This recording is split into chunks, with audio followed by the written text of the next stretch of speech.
misspoke, even though you're correct. Right, Podia is the proper I had plural no for left, podium. but I had a year of high school prep. I'm hoping tonight's the night. That's a look Rich is really coming handy. That's a look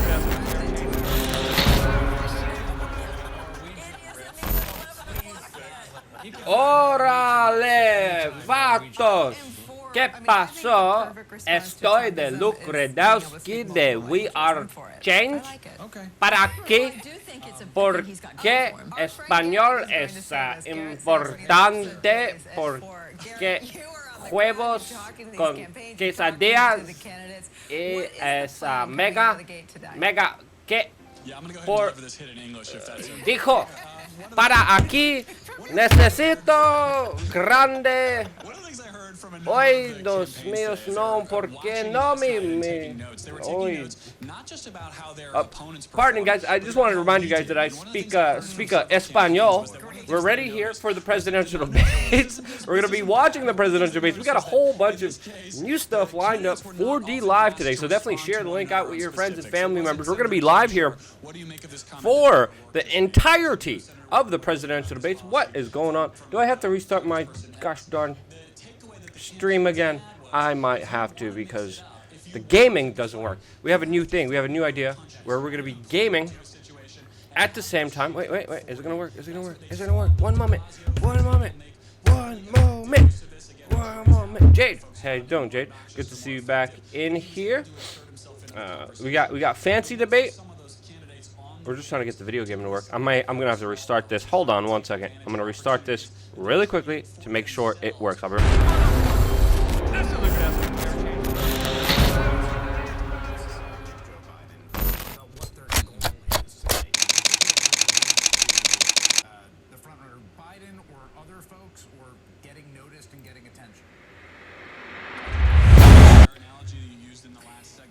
Órale. ¿Qué pasó, mis amigos? Estoy de Lucredowski. Famizo aquí. ¿Por qué? Yo hablo español. ¿Y por qué yo es importante yo hablo español? Porque es canaditas en el presidente en los Estados Unidos. Es huevos, pendejos, maricones, putas. Y yo hablo español. I speak Spanish. Did you guys notice? And I speak Spanish. Therefore, you should vote for me. Just BB876 just filed. Thank you so much. Jade is back in the house. Sorry, we had a little bit of technical difficulties, but what we're going to be doing here today, this is a little fancy screen that we have here. Let me know which one you guys like right now. Do you like the little fancy screen, or do you like just the basic one that should work? We got your chat room right over here. We got the video game we're going to be playing right over there. Like from Room Mike's donated one ice cream. Thank you so much. And we got the propaganda, disinformation, psychological warfare, otherwise known as the presidential debates, in the background as well, so we can give you live commentary as, of course, everything happens and unfolds. By the way, we got new stickers, guys. Exciting news here. Pardon me, on D-Live.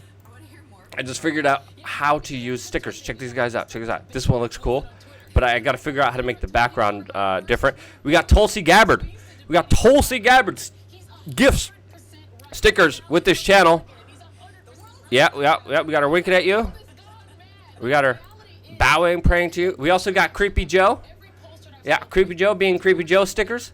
We also have Uncle Bernie Sanders stickers that we made for this channel specifically. Of course, we have the Ron Paul It's Happening sticker. And now with the new edition, the Ron Paul It's Not Happening. Dos mis ayuda me. What?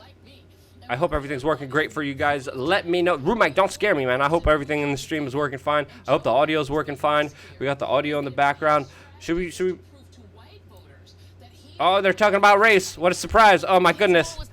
They're talking about race on SNBC. I didn't see that one coming. What is this propaganda talking about? He's going to do is lessen the idea among black voters that he's here to take Trump down. What voters are looking for is... the pugilist, the person who can get on that stage with Donald Trump and destroy him. I mean, I'm sorry, but in the minds of most destroy Democratic Donald voters, Trump. this is war. It looks All of and their sound other good. anxieties, Thank you, whether it's Lewis about the Daniel economy, 557. inequality, are all Love the screen wrapped setup around and the Donald stickers. Trump. Nice. And so I've if been you working don't for you guys. I've frame been your working my butt off. answers Look, what and about the frame fancy your screen? debate Do you like points in terms of the how you debate will be screen in or do you like the opposition to fancy him, screen? Because this is I the think you're just fancy gonna screen. lose. Your Joy, guys' he comments and stickers started is all in up that on vein. here. I mean, it But I would kinda- appear that by I think taking so. it 2x4 to the most We got Just Me flagrantly Too. racist moment of his presidency, his response what to if you- I think Charlottesville, this one's he fine. started by accomplishing what Yeah, you're I think this one's describing. okay. What do you Is guys it your think? sense that he hasn't sustained it? Has he been pulled into media controversy? I mean, All right, go play some how do video you games. view everything that's 'Cause happened this is already since boring that me. opening message 'Cause about these- Charlottesville? I'm not trying to understand it because, right, the Charlottesville Plutocratic. message made sense. You're coming Right. in and you're saying, that guy is racist. I will reset this country back to the Obama era. Oh, There's a lot Trump's of nostalgia racist. on the Ah, Democratic I didn't side see Biden that. is That one taking said on advantage of. MSNBC. Not only nostalgia among older voters who think there was this halcyon bipartisan What era, insanity. which I existed, can't believe but I'm mainly watching it. black voters' nostalgia for one thing, Barack Obama.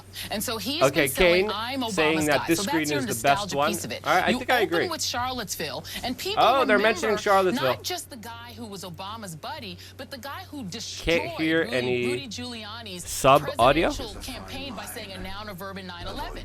I told you AOC was looking at a punches parking other lot in people. those pictures. Biden Yeah, needs MF to Doom get back 420, to you that. were right. Because when he said the She thing was about literally working with looking into a segregationists, parking what lot that crying. said to my ear, just as a political let's analyst, watch this was now propaganda. you're Can you guys hear the pivoting. propaganda Now well? you're doing a general election message that's aimed at Trump voters and moderates. Jade That says is I like not the how quarter you like win you a have now. base Thanks. election. I think this is the about easiest way. base. This is the best It's way. about I know. firing up the Although I base. was It's hoping about a way to getting make my Alexandria mug Ocasio-Cortez's smaller, my face fans smaller. to vote for you, because here's the thing. so much the face. reality, Nicole, Not they so don't much have to this. vote. But I They don't couldn't have to figure vote. out a way to do it. You can say, well, I'm going to bring over moderate voters and then leave your base at home, because they say, well, this is two guys who are sort of mildly the same and sort of in the mushy middle, and I'm not going to show up. Ask Hillary Clinton what happens when the base doesn't show up. The candidates are walking in the arena. Oh, by the way, for photo op that perhaps while Joy was talking, you saw members of the The traveling liars, press, thieves, and criminals are walking into the theater. coming in to take their places in front of the stage. Yeah, they're ready as to they take their all place do to the- lie to the American the public. Point and wave. Again, regardless. Now, Yang is Andrew Yang should be blazing existing new here. ground here. No tie. I am very Second to the curious left, at how Andrew Yang next to performs in these Hickenlooper. debates. Do we have any audio from the room, or is this happening in absolute silence? There we go. Chris Matthews, while we look at this picture, I'm doing myself any favors here. let's talk about the conversation that we just heard with And I'm- Reed. There are two camps. I suck at Beat video this guy games, on if you guys didn't policy, notice. Beat this guy, period. Jade, thank you for the Is 2 there diamonds. one candidate who can do both? Nikon Man gave 1 diamond. Watching you on tube for years. Get a new computer. Thank you so much, Nikon Man. I really appreciate that very much. Let's be honest, we're all so dainty here. What we'd all like to see tonight They brought Chris Matthews from the grave. He's still alive. the camera right now in the next 2 hours. Face to face, fist flying, Fist charges flying. being made against You each wish. other, face to face. And I'd love to see that between Bernie and Biden. Jub Box One's a just subscribed for socialist, 1 the month. other Thank you guy's for gotta knock out subscribing. the socialist if he wants to win the nomination.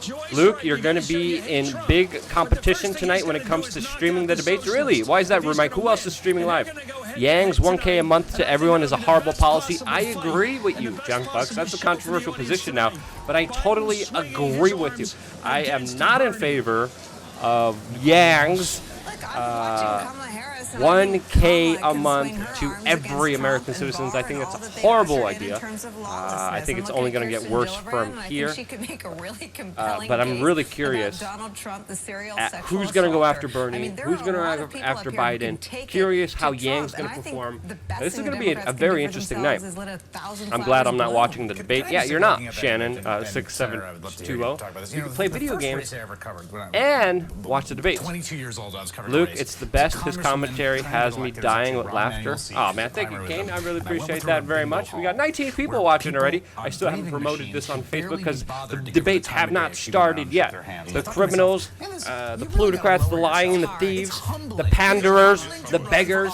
And have that's gone what it onto should be. stage, and we are Good T job, minus Nicholas. Good job, 1 Nicholas. minute away Serious guy. from the extremely successful first small businessman, official, two-term second presidential governor of Democratic the state of debates Colorado. of Serious 2018. This is going to be He's in the interesting. wing between This you is and going to be Yang. interesting with Yang here. I wish I could see Yang, Tulsi, Bernie Biden just go at it. And you know what? Put de Blasio in there so he could laugh at him. Put Beto in there and Buttigieg. I mean, gosh darn it, there hasn't been a more pathetic group of individuals that I have ever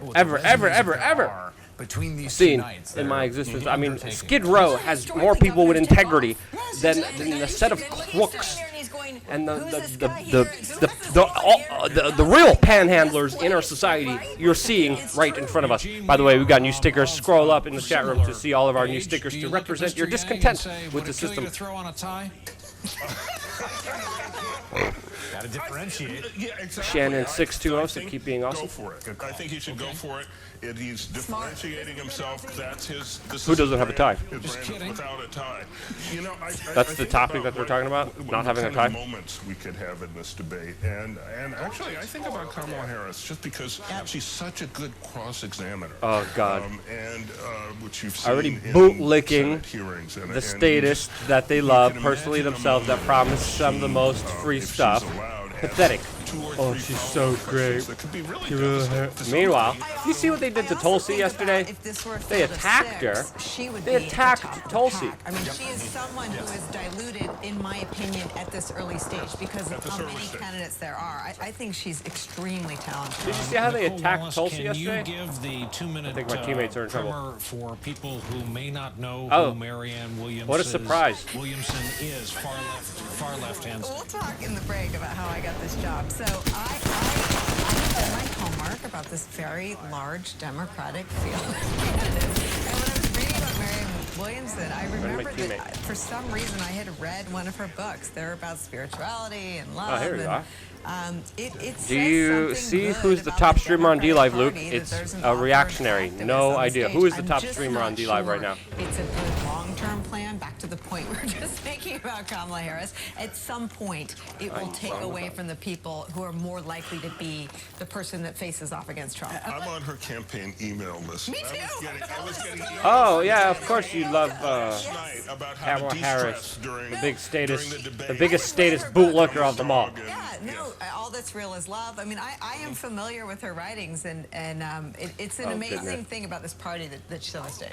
I would say that, you know, they've Yes. gotten a lot of criticism. How as is they this will, unbiased DNC. reporting? You know, in some ways it's unsolvable. Bootlicking You shouldn't be 25 people celebrated president, That's a thing that you and can, they cheered were very on. transparent about what the benchmarks were going to Like be. these just they also retain the absolute right to change them as they go sick along. individuals. They already These are announced people mentally tightening ones by deranged who have September, things and you can absolutely backwards guarantee by December with and no January on the complete eve of Iowa understanding of caucus, how society works. there's gonna be Rude Mike many, just donated one many diamond. May the fewer force be with people. you watching the debates. Well, thank you. May the force be with you as well. To the point Chris Hayes was making May the about force how be with all of humbling us this and business not with is- government. Is the All following right. truth. Individual Look at all decentralized these people force on the stage, is all really the where folks on the things stage last night, the folks like Steve Bullock watching be from at. Montana who didn't make The the state stage. should have no They power all and have one authority thing over in you. common. They So, wake up, they find a way let to the look in force be mirror with all and of look us. back at themselves and say, Mr. or Madam President. There you are looking back. You think they really do that? Well, They can't get already. They're obsessing about getting rid of Trump. Hickenlooper on that stage. Well, he probably does, but I'm just wondering. This is news reporting right now. In this modern day and age. I don't know. Let's get I mean, rid of Donald to Trump. Chris's point, it's such a brutal How's that process fair? that you have to How's think this or accurate and fair imagine that reporting? they think it's possible. I think there are people who, on a pragmatic level, may be there to elevate issues that they're passionate about, and there is a lot longer history of people elevating issues that are priorities than there are of people, like anyone standing on the edges, becoming the nominee. So I think it's not time wasted. Well, there's also, I mean, we are also living in the era when you talked about, you know, governors. That was always a litmus test for years, like governor. Especially for Republicans. Exactly. And now it's like everyone, you know, Donald Trump is president, so who knows? Exactly. It's like everything is reset about It's who could be the next amazing. president. Democrats did discard roundly the idea of a celebrity, to their credit. Yeah. Yeah, meanwhile, everyone was obsessing about night Oprah two, for how long? 10 candidates. How long was everyone We obsessing know about the Oprah and moderators dreaming by about now. Oprah running for president, And, including you, like douche last flutes? night, we will have, two Douche flutes are shifts of compliments to these people, moderators about, including you midway through the criminals. evening. 2 hours. I think ideally MSNBC was wetting their pants in anticipation of the possibility that with our frickin' coverage, which the will go one and 2 only hours into the night. Oprah Winfrey was going to run to be president of the United States. Have it. Night 2 of They the couldn't first handle their round excitement for it, of Democratic and now they're patting debates themselves on the from back. Miami. They begin now. Oh, so good that we don't have a celebrity. Gosh darn criminals! Lester Holt, and welcome to All right, let me tweet out these links. Democratic debate in the 2020 race for president. Good evening, I'm Savannah Guthrie. Last night we heard Hey, from we're 10 Savannah candidates and now Guthrie. 10 more Okay. take the stage. And again We're tonight, gonna take we'll be the joined in stand the here. questioning by our colleagues, Jose Ah, Diaz, look at our- Chuck Todd, and Rachel Maddow. The candidates are in position, so let's get started. Tonight, round 2, Colorado Senator Michael Bennet, former Vice President Joe Biden, South Bend, Indiana Mayor Pete Buttigieg, New York Senator Kirsten Gillibrand, California Senator Kamala Harris, former Colorado Governor John Hickenlooper. I confronted Vermont Hickenlooper. Senator Bernie Sanders, He's a little California scoundrel. Congressman Eric Swalwell, He's pathetic. Author Marianne Williamson, and former tech Confronted executive Hickenlooper. Andrew Yang Hickenlooper from NBC News. at Bilderberg. 2020, This is pretty. candidates Yes, debate. please. Live from the Adrian Arch Performing Arts Center in Miami, Florida.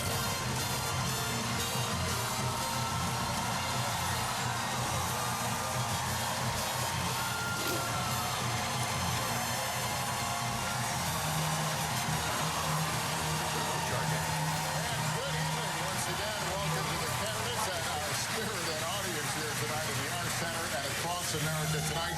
We continue this spirited debate about the future of the country, how to tackle our most About pressing bootlicking problems, status. and getting to the heart of the biggest issues in this Democratic primary. Tonight we're going to talk about healthcare, immigration. We're also going to dive into the economy, jobs, climate change as well. And some quick rules of the road before we begin, and they may sound familiar. 20 candidates qualified for this first debate. As we said, we heard from 10 last night, and we'll hear from 10 more tonight. The breakdown for each night was selected at random. The candidates will have 60 seconds to The answer. rules 30 is we seconds call for this a any follow-up. debate, but no one actually is going to debating. And when they do come close to actually having a debate, we as the moderators will stop them so we can interject our own political bias and viewpoints onto the general public, so you guys have to hear us instead of a debate. Don't you guys find it hilarious that they call this a debate? Literally, no debating. And when there actually is a debate, when there actually is two candidates challenging each other, questioning each other on their beliefs, the moderators, the sellout, criminal, traitorous, dinosaur mainstream media criminals get involved, and they're like, hey, stop debating. Just listen to me. My question to you is, First question. will taxes go up for the middle class in a Sanders administration? And if so, how do you sell that to voters? It's a good question. You're quite right. We have a new vision for America. And at a time when we have 3 people in this country owning more wealth than the bottom half of America, while 500,000 people are sleeping out on the streets today, we think it is time for change, real change. And by that I mean that health care, in my view, is a human right. Okay, did you answer the question? Will Will you be raising taxes on the middle class? Old man, are you so deranged you can't even comprehend things that are said to you? You're just going to regurgitate talking points here. Will be paying significantly less for health care than they are right now. I believe that education is the future for this country. Is he going to answer the question? That is why I believe that we must make public colleges and universities tuition free. And You want government propaganda institutions? And we do that by placing a tax Like literal brainwashing centers? Every proposal that I have brought forth is fully paid for. Senator Sanders, I'll give you 10 seconds just to answer the very direct question. Will you raise taxes for Yeah, answer the question. in the Sanders administration? People who have health care under Medicare for all will have no premiums, no deductibles, no co-payments, no out-of-pocket expenses. Yes, they will pay more in taxes, but less in health care for what they get. Thank you, Senator. Senator Bennett, we're going to get to everybody, I promise, but let me just... Thanks for finally answering the question. Everybody's going to get in here, I promise. Took a while. Vice President Biden, Senator Sanders, as you know, has been calling for a revolution. Recently, in remarks to that was horrible as you were gameplay. speaking about the problem of income inequality in this country, you said we shouldn't, quote, demonize the rich. You said nobody has to be punished. No one's standard of living would change. Nothing would fundamentally change. What did you mean by that? What I meant by that is, look, Donald Trump thinks Wall Street built America. Ordinary middle-class Americans build America. My dad used to have an expression. He said, Joe, a job is about a lot more than a paycheck. It's about your dignity. It's about respect. It's being able to look your kid in the eye and say everything's going to be okay. Too many people More inauthentic sound bites. Thanks. Thanks, there, buddy. What I'm saying is that we've got to be straightforward. We have to make sure we understand that to return dignity to the middle class, they have to have insurance that is covered and they can afford it. They have to make sure that we're in a situation where there's continuing education and they're able to pay for it. And they have to make sure that they're able to breathe air that is clean and they have water that they can drink. Look, Donald Trump has put us in a horrible situation. We do have enormous Blame everything on Trump. inequality. And the one thing I agree on is we can make massive cuts in the $1.6 trillion in tax loopholes out there, and I would be going about eliminating Donald Trump's tax cuts for the wealthy. Vice President Biden, thank you. Donald Senator Trump Harris. tax cuts are bullcrap, by the way. They actually ended up costing people more money, including me myself, by the way. That's also because of the city and state taking advantage of it. But the taxes pretty much go back to normal, to what they were when Trump initiated them. Proposal they make along those lines. Well, let me tell you something. I hear that question, but where was that question when the Republicans and Donald Trump passed a tax bill that benefits the top 1% and the biggest corporations in this country, contributing at least $1 trillion to the debt of America, which middle-class families will pay for one way or another? Working families need support and need to be lifted up, and frankly, this economy is not working for working people. For too long, the rules have been written in the favor of the people who have the most and not in favor of the people who work the most. You're writing the rules, though. That we change the tax code, so for every family that is making less than $100,000 a year, they will receive a tax credit that they can collect up to $500 a month, which will make all the difference between those families being able to get through the end of the month with dignity and with support or not. And on day one, I will repeal that tax bill that benefits the top 1% and the biggest corporations of America. Senator Harris, thank you.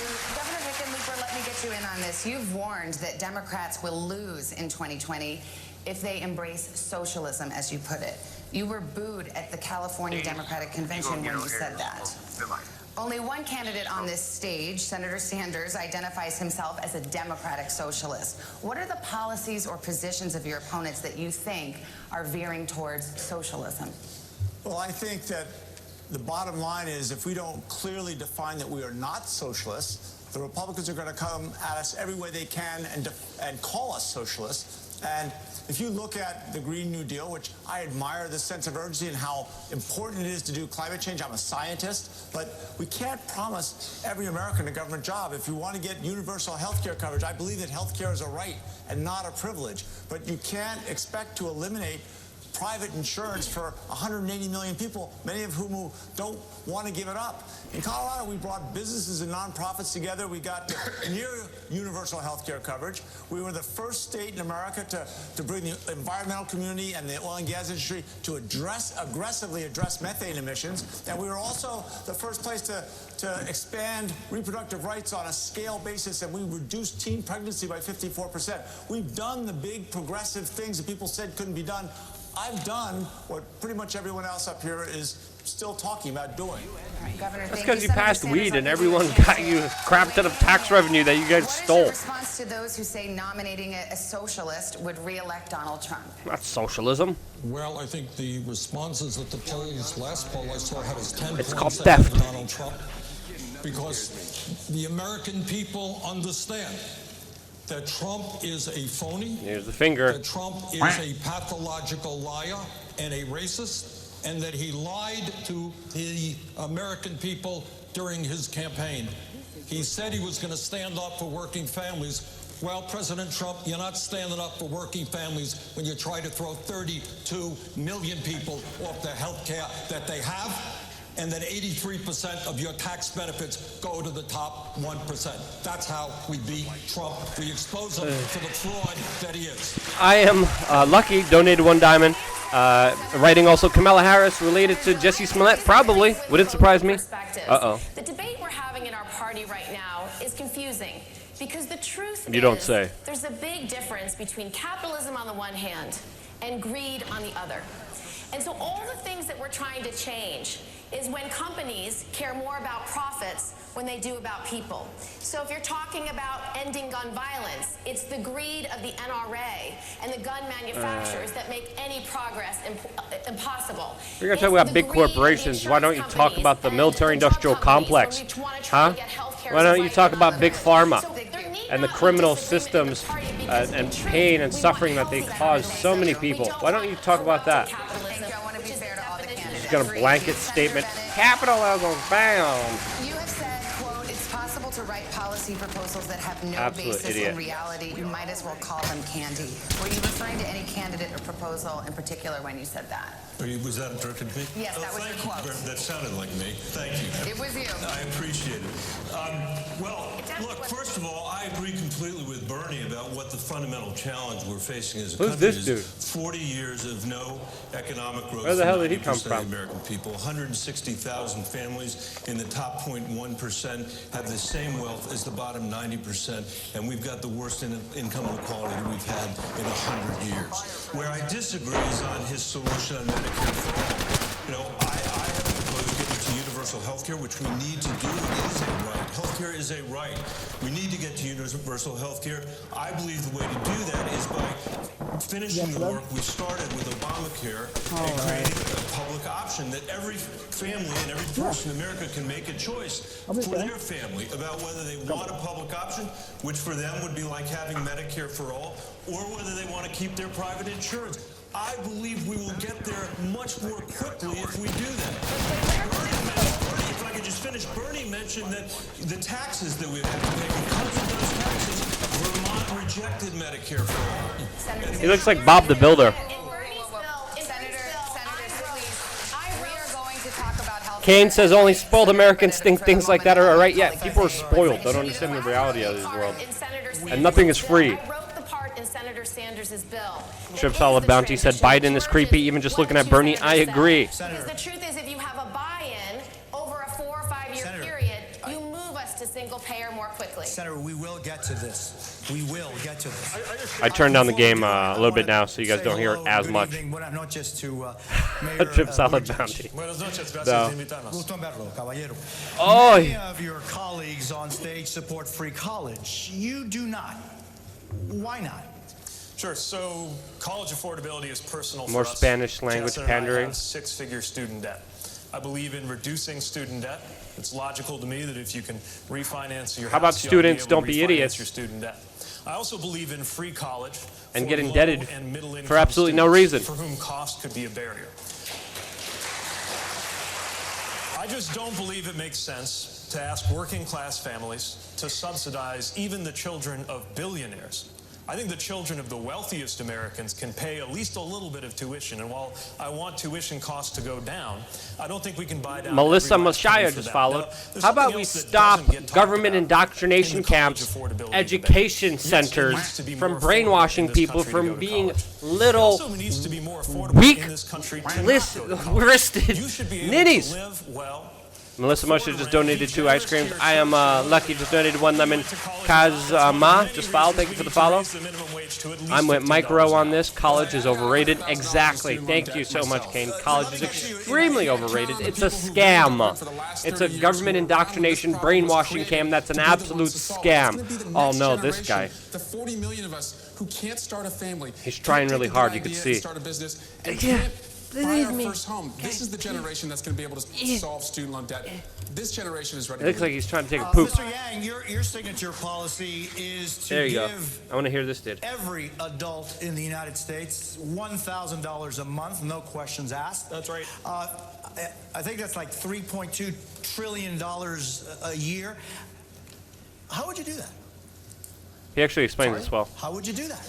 Oh, so it's difficult to do if you have companies like Amazon, trillion-dollar tech companies paying literally zero in taxes while they're closing 30% of our stores.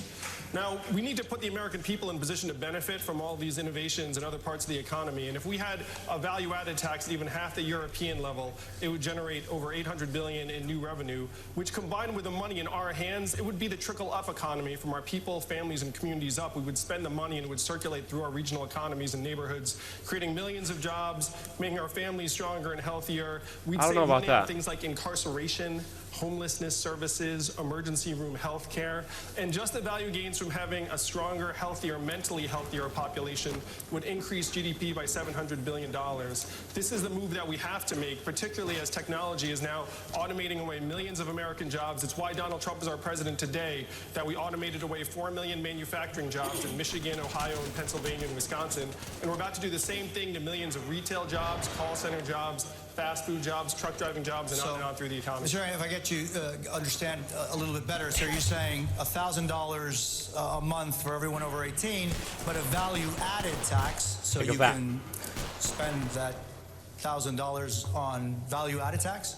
Well, the value-added tax would end up, you'd still be increasing the buying power of the bottom 94% of Americans. You have to spend a lot of money for a mild value-added tax to eat up $12,000 a year per individual. So for the average family with 2 or 3 adults, it'd be $24,000 to $36,000 a year. Okay, Congressman Swalwell, I want to talk a little bit about what Mr. Yang is talking about, and you just actually mentioned it. Many Americans are worried that things like self-driving cars, robots, drones, artificial intelligence will cost them their jobs.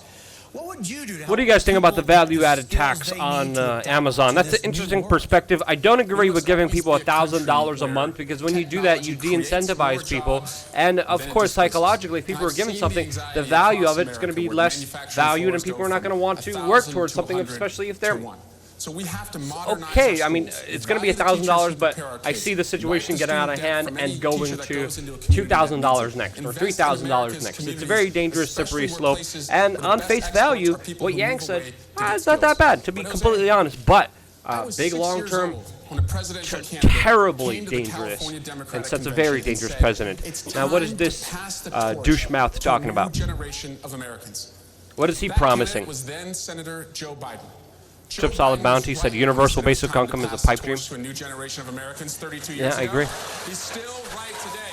If we're going to solve the issues of automation, pass the torch. If we're going to solve the issues of climate chaos, pass the torch. If we're going to solve the issue of student loan debt, pass the torch. If we're going to end gun violence for families who are fearful of sending their kids to school, pass the torch. Vice President, would you like to sing a torch song? I would. I'm still holding on to that torch. I want to make it clear to you, look, the fact of the matter is what we have to do is make sure that everybody is prepared better to go on to educate for an education. The fact is that's why I propose us focusing on schools that are in distress. That's why I think we should triple the amount of money we spend for Title I schools. That's why I think we should have universal pre-K. That's why I think every single person so many buzzwords, Leah's too. Yeah, I agree. 65 out of 100 now need something beyond high school, and we should provide for them to be able to get that education. That's why there should be free community college. Free? Half the cost of college. Who's going to pay for it? We should be in a position where we do not have anyone have to pay back a student debt when they get out. They're making less than $25,000 no a year. student debt. How's that going to happen? Frozen, no interest payment until they get beyond that. We can't put people in a position where they aren't able to go on and move on.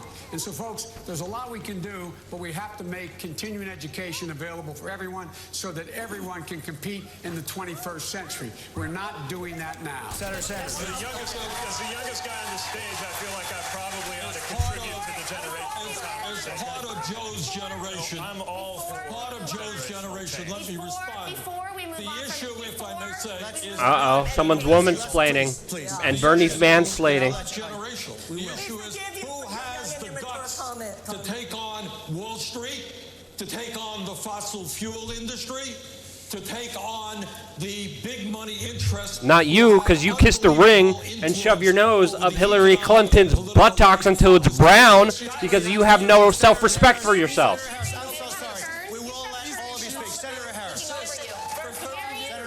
Do you see what they're doing here? Free education. Not free, it's a scam. Hey guys, To brainwash you. America does not want to witness a food fight. They want to know how we're going to put food on their table. Yes. She was ready with that one. She wrote that one on her hand. Look at that little buzzword talking points. We don't want a food fight when Americans try to put food on the table. Oh, don't act me like you're the working class hero. You're none of that, you crook. Traveling around the country, I certainly have. I'm meeting people who are working 2 and 3 jobs. You know, this president walks around talking about and flouting his great economy, right? My great economy, my great economy. You ask him, well, how are you measuring this greatness of this economy of yours? And he talks about the stock market. Well, that's fine if you own stocks. So many families in America do not. You ask them, how are you measuring the greatness of this economy of yours? And they point to the jobless numbers and the unemployment numbers. Well, yeah, people in America are working. They're working 2 and 3 jobs. So when we talk about jobs, let's be really clear. In our America, no one should have to work more than 1 job to have a roof over their head and food on the table. Thank you very much. We've all expressed something about healthcare. So let's Be talk about pleased. healthcare. And this is going to be a show of hands question. We asked a question about healthcare last night that spurred a lot of discussion, as you know. We're going to do it again now. Many people watching at home have health insurance of their employer. Who here would abolish their private health insurance in favor of a government-run plan? All right. If you have government state insurance, you're screwed. Bernie doesn't have that long to live anyway. This is He a doesn't very need. important issue. So the He's plan an old that man. Senator Sanders and I and others support, Medicare for All, is how you get to single payer. But it has a buy-in transition period, which is he really thinking, important. Bernie? In 2005, when I ran for Congress in a 2-to-1 Republican district, I actually ran on Does Medicare he understand for All, how bad and I won that 2-to-1 Republican district the government twice. health care program and the way is? I formulated it was simple. Anyone who doesn't have access to insurance they like, they could buy in at a percentage of income they could afford. So that's what we put into the transition period for our Medicare for All plan. I believe we need to get to universal health care as a right and not a privilege to single payer. The quickest way you get there is you create competition with the insurers. God bless the insurers. If they want to compete, they can certainly try. But they've never put people over their profits, and I doubt they ever will. So what will happen is people will choose Medicare, you will transition, we will get to Medicare for All, and then your step to single payer is so short. I would make it an earned benefit, just like Social Security, so that you buy in your whole life. It is always there for you, and it's permanent, and it's universal. Senator, your time is up. I'm going to put that same question to Mayor Buttigieg. Yeah, we've taught, look, everybody who says Medicare for all, every person in politics who allows that phrase to escape their lips has a responsibility to explain how you're actually supposed to get 21, from thank you for the here diamond. to there. What's up, Luke? Resist NWO just followed, thank you. It's very similar. I would call it Medicare for all who want it. You take something like Medicare, a flavor of that, you make it available on the exchanges, people can buy in, and then if people like us are right, that will be not only a more inclusive plan, but a more efficient plan than any of the corporate answers out there, then it will be a very natural glide path to the single-payer environment. But let's remember, even in countries that have outright socialized medicine, like England, even there's still a private sector. That's fine. It's just that for our primary care, we can't be relying on the tender mercies of the corporate system. This one's very personal for me. I started out this year dealing with the terminal illness of my father. I make decisions for a living, and nothing could have prepared me for the kind of decisions our family faced. But the thing we had going for us was that we never had to make those decisions based on whether it was going to bankrupt our family because of Medicare. And I want every family to have that same freedom to do what is medically right, not live in Freedom? How can they have freedom if we're tax regulated, permitted, and extorted? So where do we go from here? Look, this is very personal to me. When my wife and daughter were killed in an automobile accident, my 2 boys were use the emotional badly trauma injured. now. I couldn't imagine what it'd be like had I not had adequate health care available immediately. And then when my son came home from Iraq after a year, he was diagnosed with terminal cancer, and he was given months to live. I can't fathom what would have happened if, in fact, they said, by the way, the last 6 months of your life, you're on your own. We're cutting off. You've used up your time. The fact of the matter is that the quickest, fastest way to do it is build on Obamacare, to build on what we did. No, the quickest way is to fix the big pharma, fix the corrupt medical industry, Everyone, whether they have private insurance, which of course you're never going to talk about. or no insurance, they in fact could buy Medical, in exchange to a Medicare pharma, plan. and the insurance And the way to companies do are that, we scams, can do it and they're quickly. Look, stealing and urgency looting money from matters. everyone. There's people right now facing what I faced. and what we faced without any of the help I had. We must move now. I'm against any Democrat who opposes take down Obamacare, and any Republican who wants to get rid of it. Let me turn to Senator. Is this why they banned kratom? They banned medical vitamins and minerals that do help people? Government-run plan. None of the states that have tried something like that, California, Vermont, New York, has struggled with it, have been successful. If politicians can't make it work in those states, how would you implement it on a national level? How does this work? Listen, I find it hard to believe that every other major country on earth, including my neighbor 50 miles north of me, Canada, somehow has figured out a way to provide health care to every man, woman, and child, and in most cases, they're spending 50% per capita what we are spending. Let's be clear. Let us be very clear. The function of health care today, from the insurance and drug company perspective, is not to provide quality care to all in a cost-effective way. The function of the healthcare system today is to make billions in profits for the insurance companies. And last year, if you could believe it, while we pay the highest prices in the world for prescription drugs, and I will lower prescription drug prices in half in this country, top 10 companies made $69 billion in profit. They will spend hundreds of millions of dollars lying to the American people, telling us why we cannot have a Medicare for all single payer program. I just have to follow up there. How do you implement it on a national level? How do you implement it on a national level, given the fact it's not succeeded in other states? Good point. I will tell you how we'll do it. We'll do it the way real change has always taken place, whether it was the labor movement, the civil rights movement, or the women's movement. We will have Medicare for all, when tens of millions of people are prepared to stand up and tell the insurance companies and the drug companies that their day is gone, that health care is a human right, not something to make huge profits off of. All right, Ms. Williamson. Ms. Williamson, this is a question for you. Excuse me, I'm addressing the question, Ms. Williamson. We've been talking a lot about access to health insurance, but Good for many buzzwords, Americans, the but how are you most gonna make it pressing happen? concern is the high cost of health care. How would you lower the cost of prescription drugs? Well, first of all, the government should never have made a deal with the big pharma that they couldn't negotiate. That was just part of the regular corruption by which multinational corporations have their way with us. You know, I want to say that while I agree with, I'm with Senator Bennett and others, but I agree with almost everything here. I'll tell you one thing. It's really nice if we've got all these plans, but if you think we're going to beat Donald Trump by just having all these plans, you've got another thing coming. Because he didn't win by saying he had a plan. He won by simply saying, make America great again. We've got to get deeper than just these superficial fixes, Who the hell is as she? important as they are.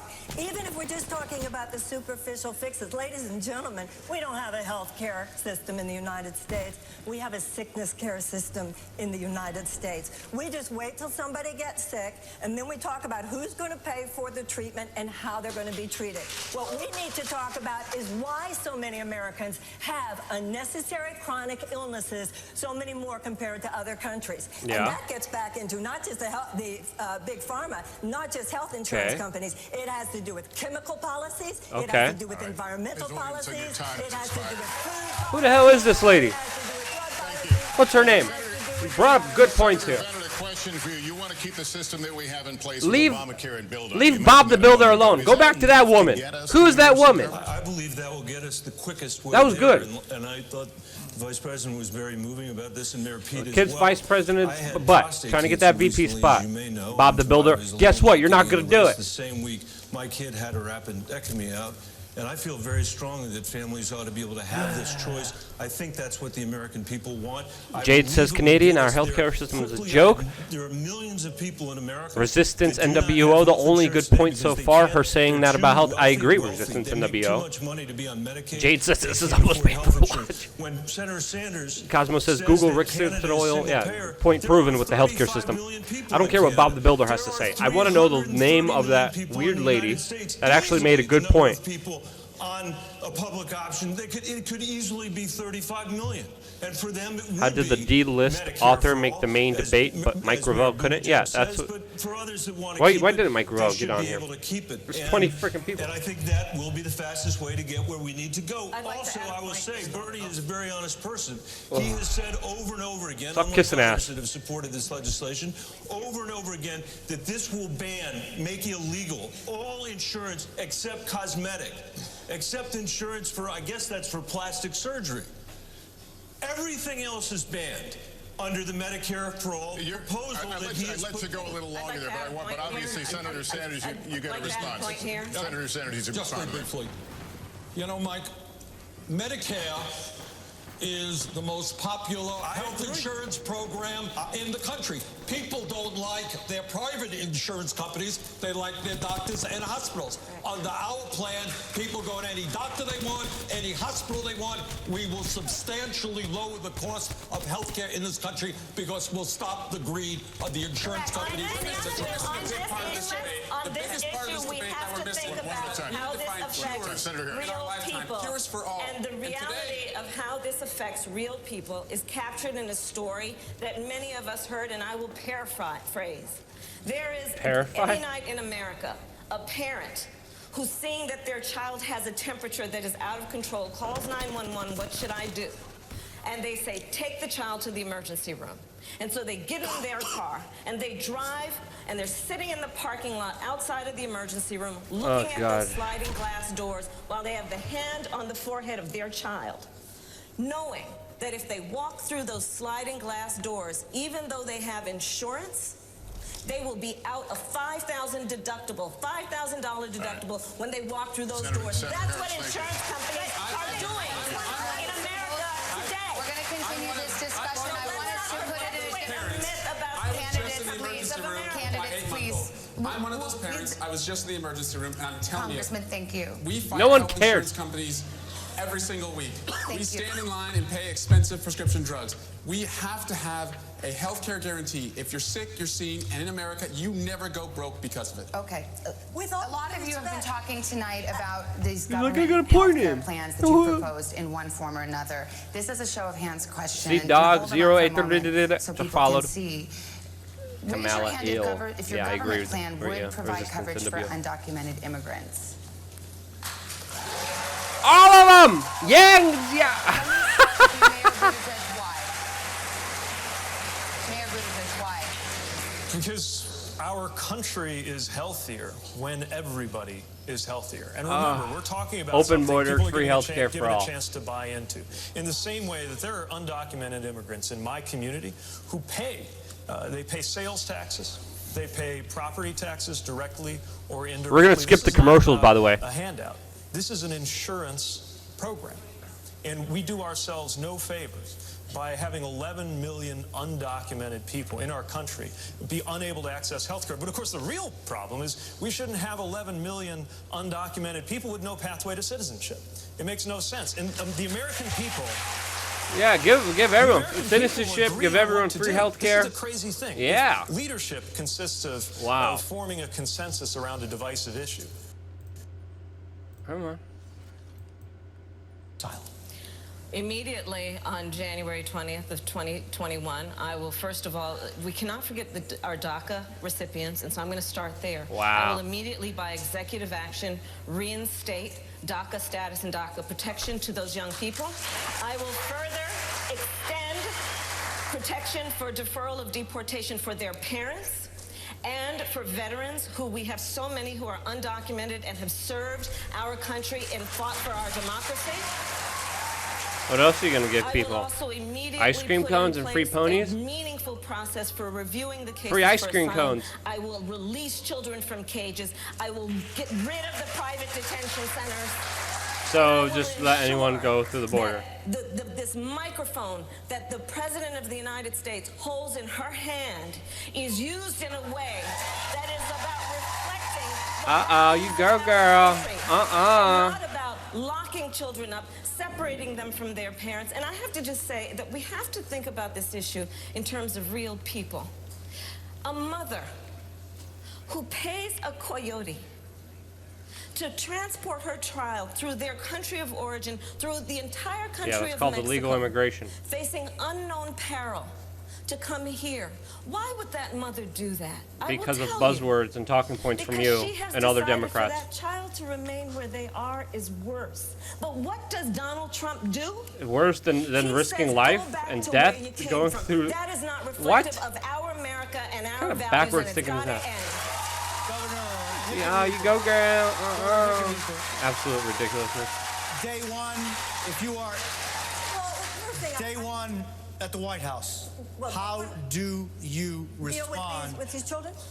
Let me get to you in just a second. I'm sorry. Governor. I like her. Day one, thousands of men, women, and children cross the border asking for asylum for a better life. And free health care? What do you do? Hey, if there's a country offering free health care, I'm going there right now. Well, certainly the images we've seen this week just compound the emotional impact that the world is judging us by. If you'd ever told me any time in my life that this country would sanction federal agents to take children from the arms of their parents, put them in cages, actually put them up for adoption, in Colorado we call that kidnapping, I would have told you, it was unbelievable. And the first thing you have to do is recognize the humanitarian crisis on the border for what it is. You make sure that there are the sufficient facilities in place so that women and children are not separated from their families. The children are with their families. So you're going to detain them? We have to make sure that ICE is completely reformed and they begin looking at their job in a humanitarian way where they're addressing the whole needs of the people that they are engaged with along the border. And we have to make sure ultimately that we provide not just shelter, but food, clothing, and access to medical care. Ms. Williamson. Yes, what Donald Trump How you gonna has do done that? to these children, and it's not Everyone's going to be running towards the border. I'm going to be running towards the border. You give me that. For us to realize that. If you forcibly take a child from their parents' arms, you are kidnapping them. And if you take a lot of children and you put them in a detainment center, thus inflicting chronic trauma upon them, that's called child abuse. This is collective child abuse. And when this is crime, both of those things are a crime. And if your government does it, that doesn't make it less of a crime. These are state-sponsored crimes. Congressman. And what President Trump has done is not only attack these children, not only demonize these immigrants, he is attacking a basic principle of America's moral core. We open our hearts to the stranger. This is extremely important. And it's also important for all of us to remember, and I have great respect for everyone who is on this stage. But I just lost respect for her. Well, where have you been, guys? Because if it's not just a matter of a plan, and I haven't heard anybody on this stage who has talked about American foreign policy in Latin America and how we might have, in the last few decades, contributed to something being more. Thank you. Wow, that's another good point. That is another good point, the foreign policy of Latin America. Wow, who is this lady? One of the worst things about President Trump that he's done to this country is he's torn apart the moral fabric of who we are. When he started separating children at the border from their parents, the fact that 7 children have died in his custody, the fact that dozens of children have been separated from their parents and they have no plan to reunite them. So I would do a few things. This is absolutely insane thing. Trump's responsible for kids going through the border illegally now?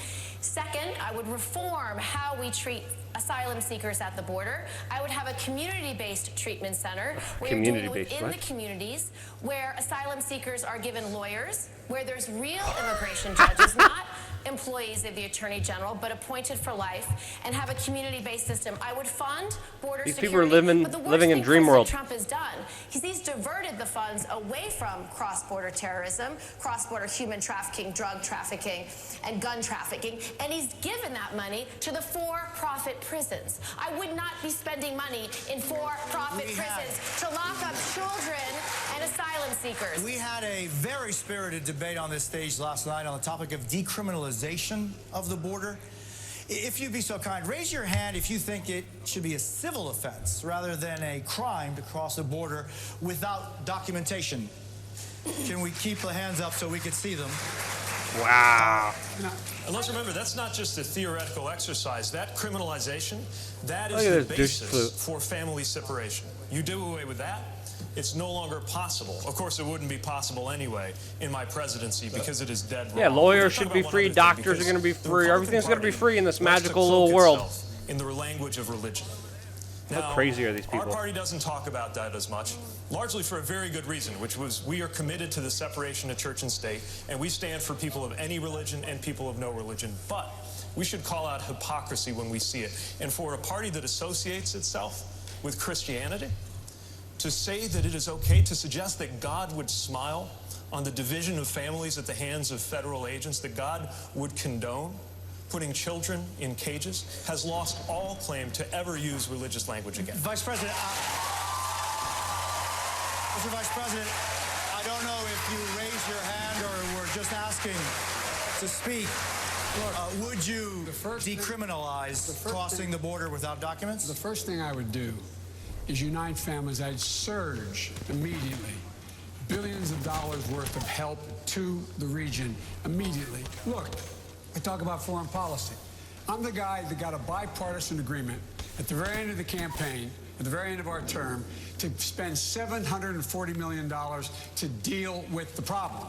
And that was to go to the root cause of why people are leaving in the first place. It was working. We saw, as you know, a net decrease in the number of children who were coming. The crisis was abated.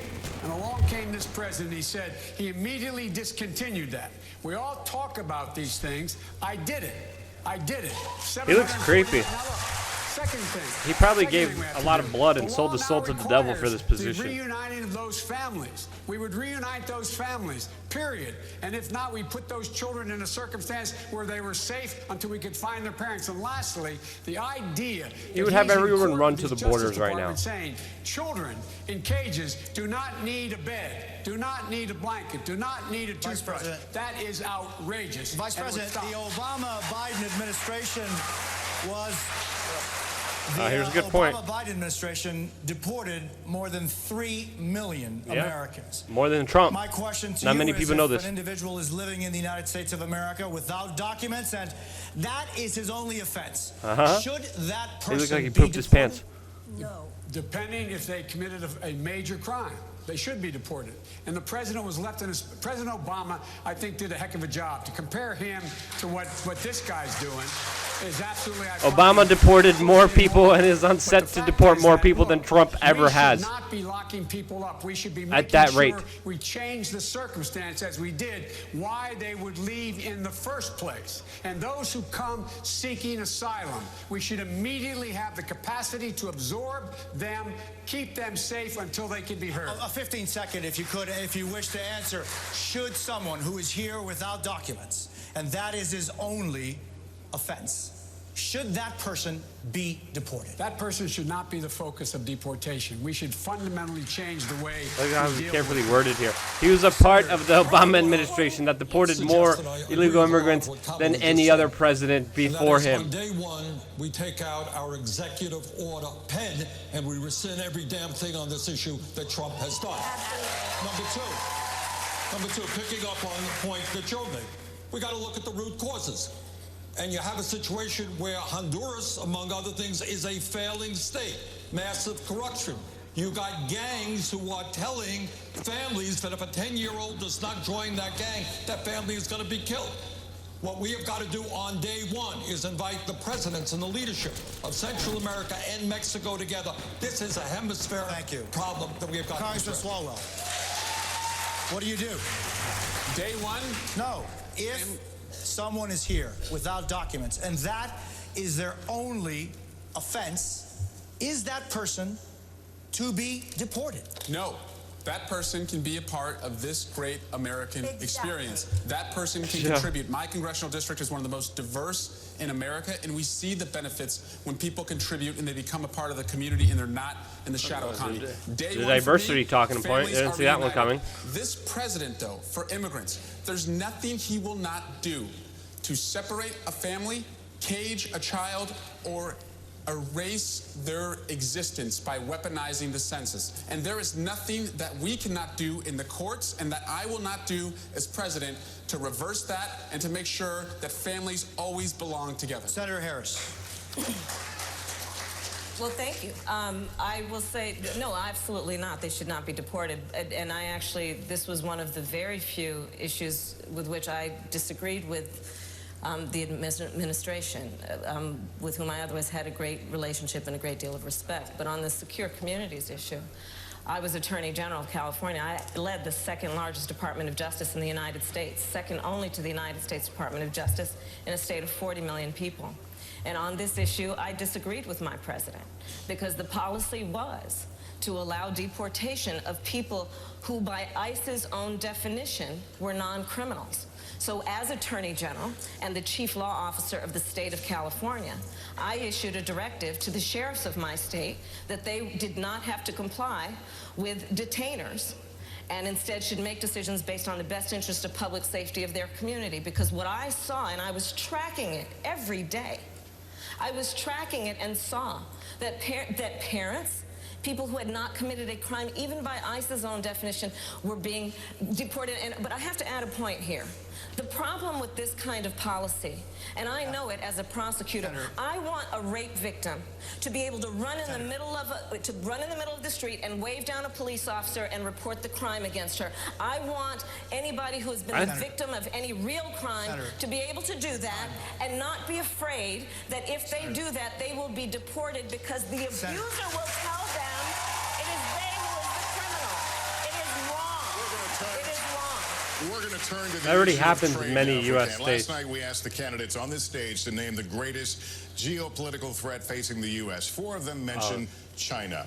U.S. businesses say China steals our intellectual property, and party leaders on both sides accuse China of manipulating their currency to keep the cost of goods artificially low. I'll ask this to Senator Bennett to start off with. How would you stand up to China?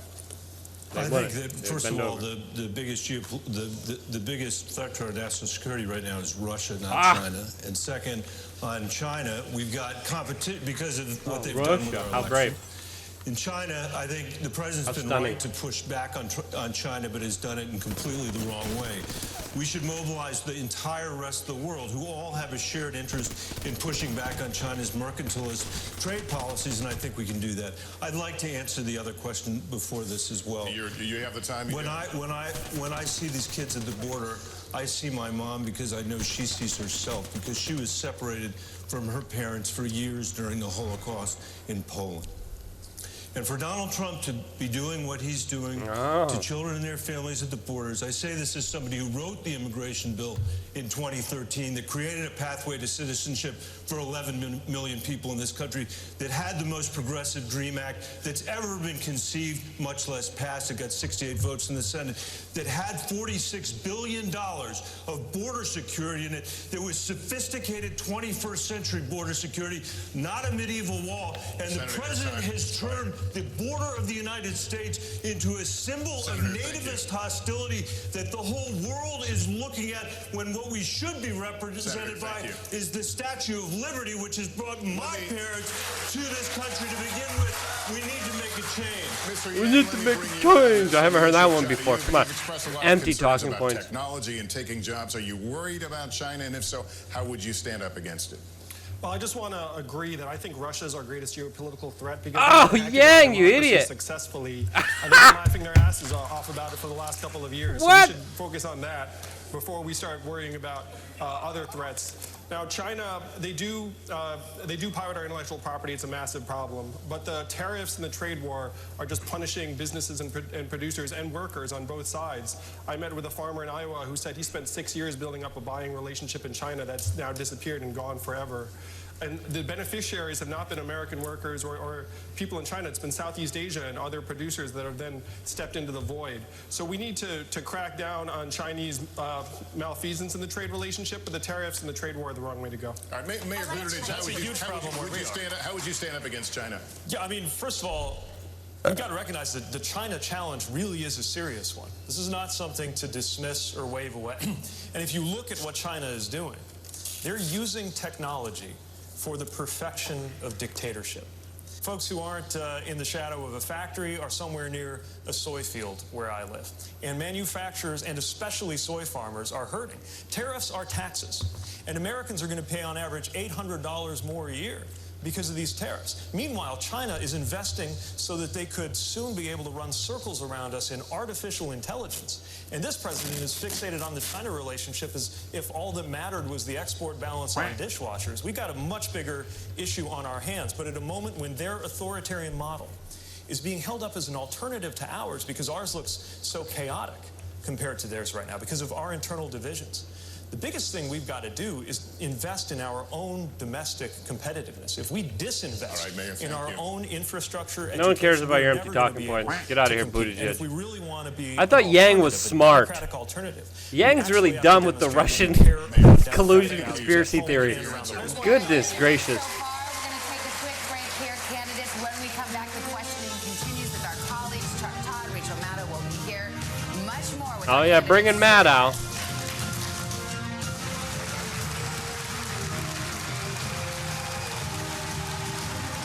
Wow. Absolutely insane. Skyusi just donated 1 ice cream. Thank you so much for that. Shade Lady 1 just followed. Thank you, Shady Lady. Skyusi just donated 1 ice cream. Butt Pump loves his soy. Man, what do you guys think of that? What do you guys think of everything that just happened, everything that just transpired? I'm playing video games here a little bit. I'm trying to concentrate as well. I'm tweeting at the same time. I'm like, why am I not tweeting? So I'm also tweeting at the same time. I should probably put my computer screen on this side right here so you guys can see me twatting all over the place. Yang wants UBI, Universal Basic Income. We all know that, but my goodness. That's a dumb idea. He's a dumb man. He's a stupid man.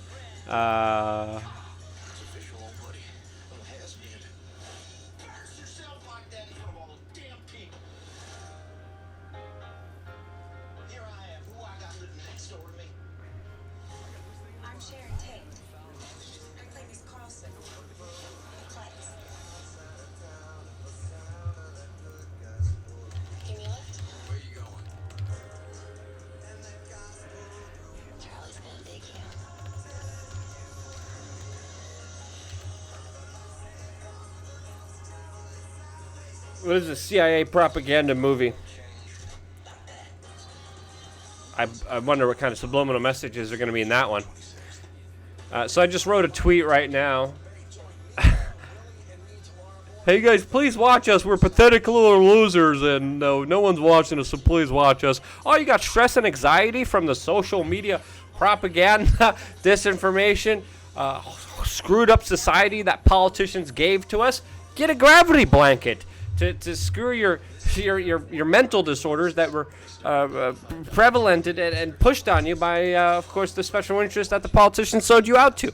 I just tweeted, by the way, hey guys, I'm going to the border. Here they will give you free health care and lawyers. Here they also just let you walk in. Let me know what else you guys think I should be tweeting. Oh my goodness.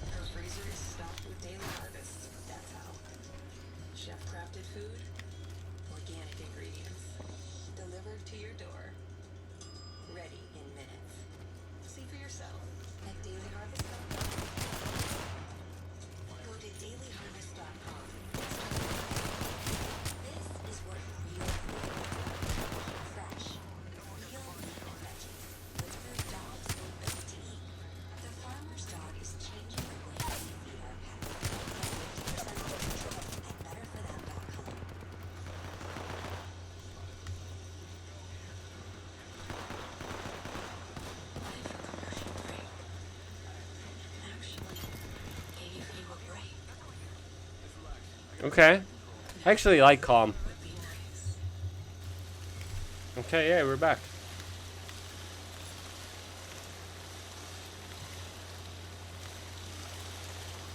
Visit calm.com today.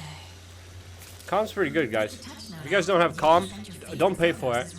They give you a free 7-day version. I definitely recommend it. It has been helpful to me. But check out Calm.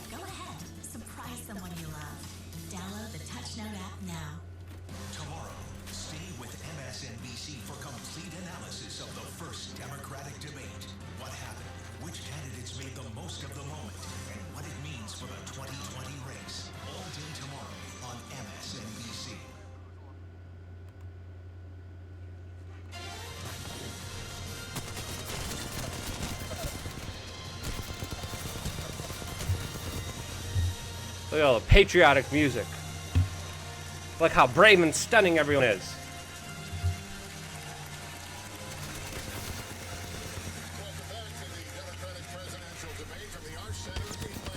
we continue the questioning, we want to bring in more members of our team. Yeah, we replace our sellout politicians and corporate readers.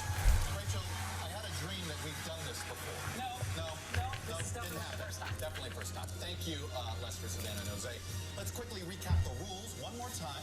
20 candidates qualified. Oh yeah, they love the rules. From 10 of them from last night. We're hearing from 10 more tonight. Breakdown for each night was selected at random. Candidates will have 60 seconds to answer direct questions, 30 seconds for follow-ups if necessary. Because of this large field of candidates, not every person will be able to comment on everything, but the less audience reaction there is, the more time they will all get. Shut up, plebes. Let us do our propaganda bidding. Candidates, but we are going to begin this hour with Mayor Buttigieg. Buttigieg. In the last 5 years, civil rights activists in our country have led a national debate over race and the criminal justice system. Your community of South Bend, Indiana, has recently been in uproar over an officer-involved shooting. He's short. The police force in South Bend is now 6% black in a city that is 26% black. Why has that not improved over your 2 terms as mayor? Because I couldn't get it done. My community is in anguish right now because of an officer-involved shooting. A black man, Eric Logan, killed by a white officer. And I'm not allowed to A lot take of sides undertones until the here. A investigation lot of propaganda. comes back. The officer said he was attacked with a knife, but he didn't have his body camera on. It's a mess, and we're hurting. What does someone do And when I they're can walk attacked by a you through knife? all of the things that we have done as a community. All of the steps that we took, from bias training to de-escalation, but it didn't save the life of Eric Logan. And when I look into his mother's eyes, I have to face the fact that nothing that I say will bring him back. This is an issue that is facing our community and so many communities around the country. And until we move policing out from the shadow of systemic racism, whatever this particular incident teaches us, we will be left with the bigger problem of the fact that there's a wall of mistrust put up one racist act at a time, not just from what's happened in the past, but from what's happening around the country. Do we know actually what happened that night? It threatens the well-being of every community, and I am determined to bring about a day when a white person driving a vehicle and a black person driving a vehicle, when they see a police officer approaching, feels the exact same thing. Yeah, Feeling distrust, not of fear. of safety. I am determined to bring that day Every about. time the officer pulls me over, I don't feel safe. If I could ask one question, just because I think... Governor, I'll give you 30 seconds. I think that the question they're asking in South Bend, I think in cities across the country, is why has it taken so long? We had a shooting when I first became mayor 10 years before Ferguson, and the community came together and we created an Office of the Independent Monitor, a Civilian Oversight Commission. We diversified the police force in 2 years. We actually did de-escalation training. I think the real question that America should be asking is why 5 years after Ferguson, every city doesn't have this level of police accountability. Governor Hickenlooper, thank you. I got to respond to that. Look, we've taken so many steps toward police accountability that, the FOP just denounced me for too much accountability. We're obviously not there yet. And I accept responsibility for that because I'm in charge. Policy, you should fire the chief. So under Indiana law, this will be investigated, and there will be accountability for the officer involved. But you're the mayor. You should fire the chief if that's the policy and someone died. All of these issues are extremely important, Fire the but there are chief. specifics, there are symptoms, and the underlying cause has to do with deep realms think- of racial injustice, both in our criminal justice system and in our economic system.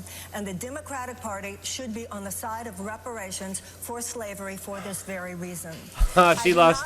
This is crazy. I do not believe that the average American is a racist, but the average American is woefully undereducated about the history of race in the United States. Ms. Williamson, thank you very much. Vice President, She's absolutely we're crazy. going to get to you. Hang on. I thought she had some sanity, but on the issue of race. uh-oh. And so what I will say is that I could preface this, we will give you 30 seconds since we're going to come back to you on this again in just a moment. Go for 30 seconds. Okay. So on the issue of race, You I got a couldn't fight agree there. more that this is an issue that is still not being talked about truthfully and honestly. There is not a black man I know, be he a relative, a friend, or a coworker, who has not been the subject of some form of profiling or discrimination. Growing up, my sister and I had to deal with the neighbor who told us her parents couldn't play with us because we were black. And I will say also that in this campaign, we've also heard, and I'm going to now direct this at Vice President Biden, I do not believe you are a racist. And I agree with you when you commit yourself to the importance of finding common ground. But I also believe, and it's personal, and I was actually it was hurtful to hear you talk about the reputations of two United States senators who built their reputations and career on the segregation of race in this country. And it was not only that, but you also worked with them to oppose busing. And, you know, there was a little girl in California who was part of the second class to integrate her public schools. And she was bused to school every day. And that little girl was me. So I will tell you that on this subject, Get to the point. It cannot be an intellectual debate among Democrats. We have to take it seriously. We have to act swiftly. If you're going to attack him, attack him. As Attorney General of California, Come on, he deserves it. Look at his face. His creepy Uncle Joe. Come on, get at him, would wear body Kamala. cameras and keep those cameras on. Senator Harris, thank you. Vice President Is that it? I thought you were going to attack him. We are going to give you a chance to respond. That's weak. Vice President Biden. There's a lot you could attack Biden on, especially his criminal justice my reform. Position across the board. I did not praise racist. That is not true. Number one. Number two, if we want to have this campaign litigated on who supports civil rights and whether I did or not, I'm happy to do that. I was a public defender. I didn't become a prosecutor. I came out and I left a good law firm to become a public defender when in fact my city was in flames because of the assassination of Dr. King. Number one. Number two, as the Vice President of the United States, I work with a man who, in fact, we worked very hard to see to it we dealt with these issues in a major, major way.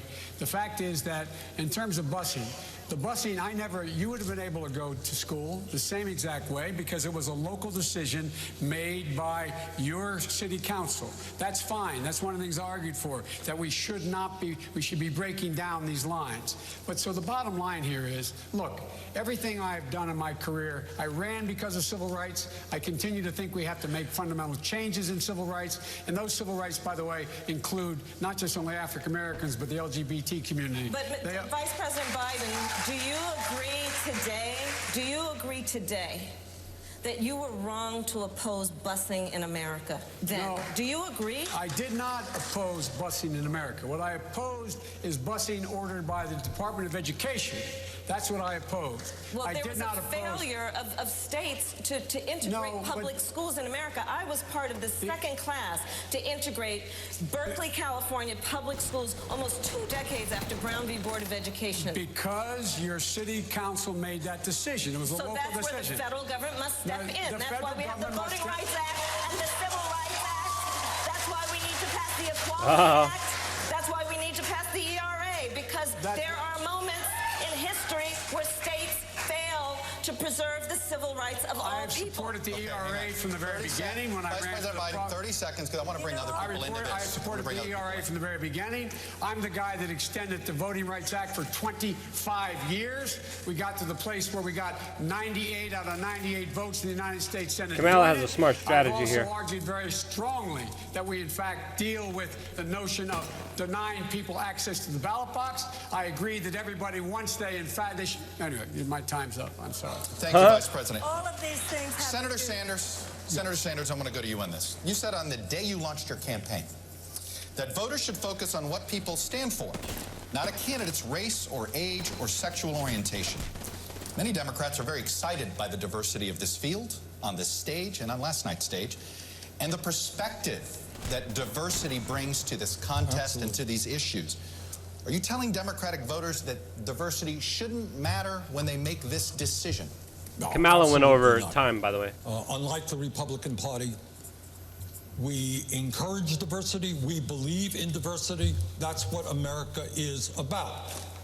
But in addition to diversity, in terms of having more women, more people from the LGBT community, you can barely say we that. also have to do something else. And that is, we have to ask ourselves a simple question.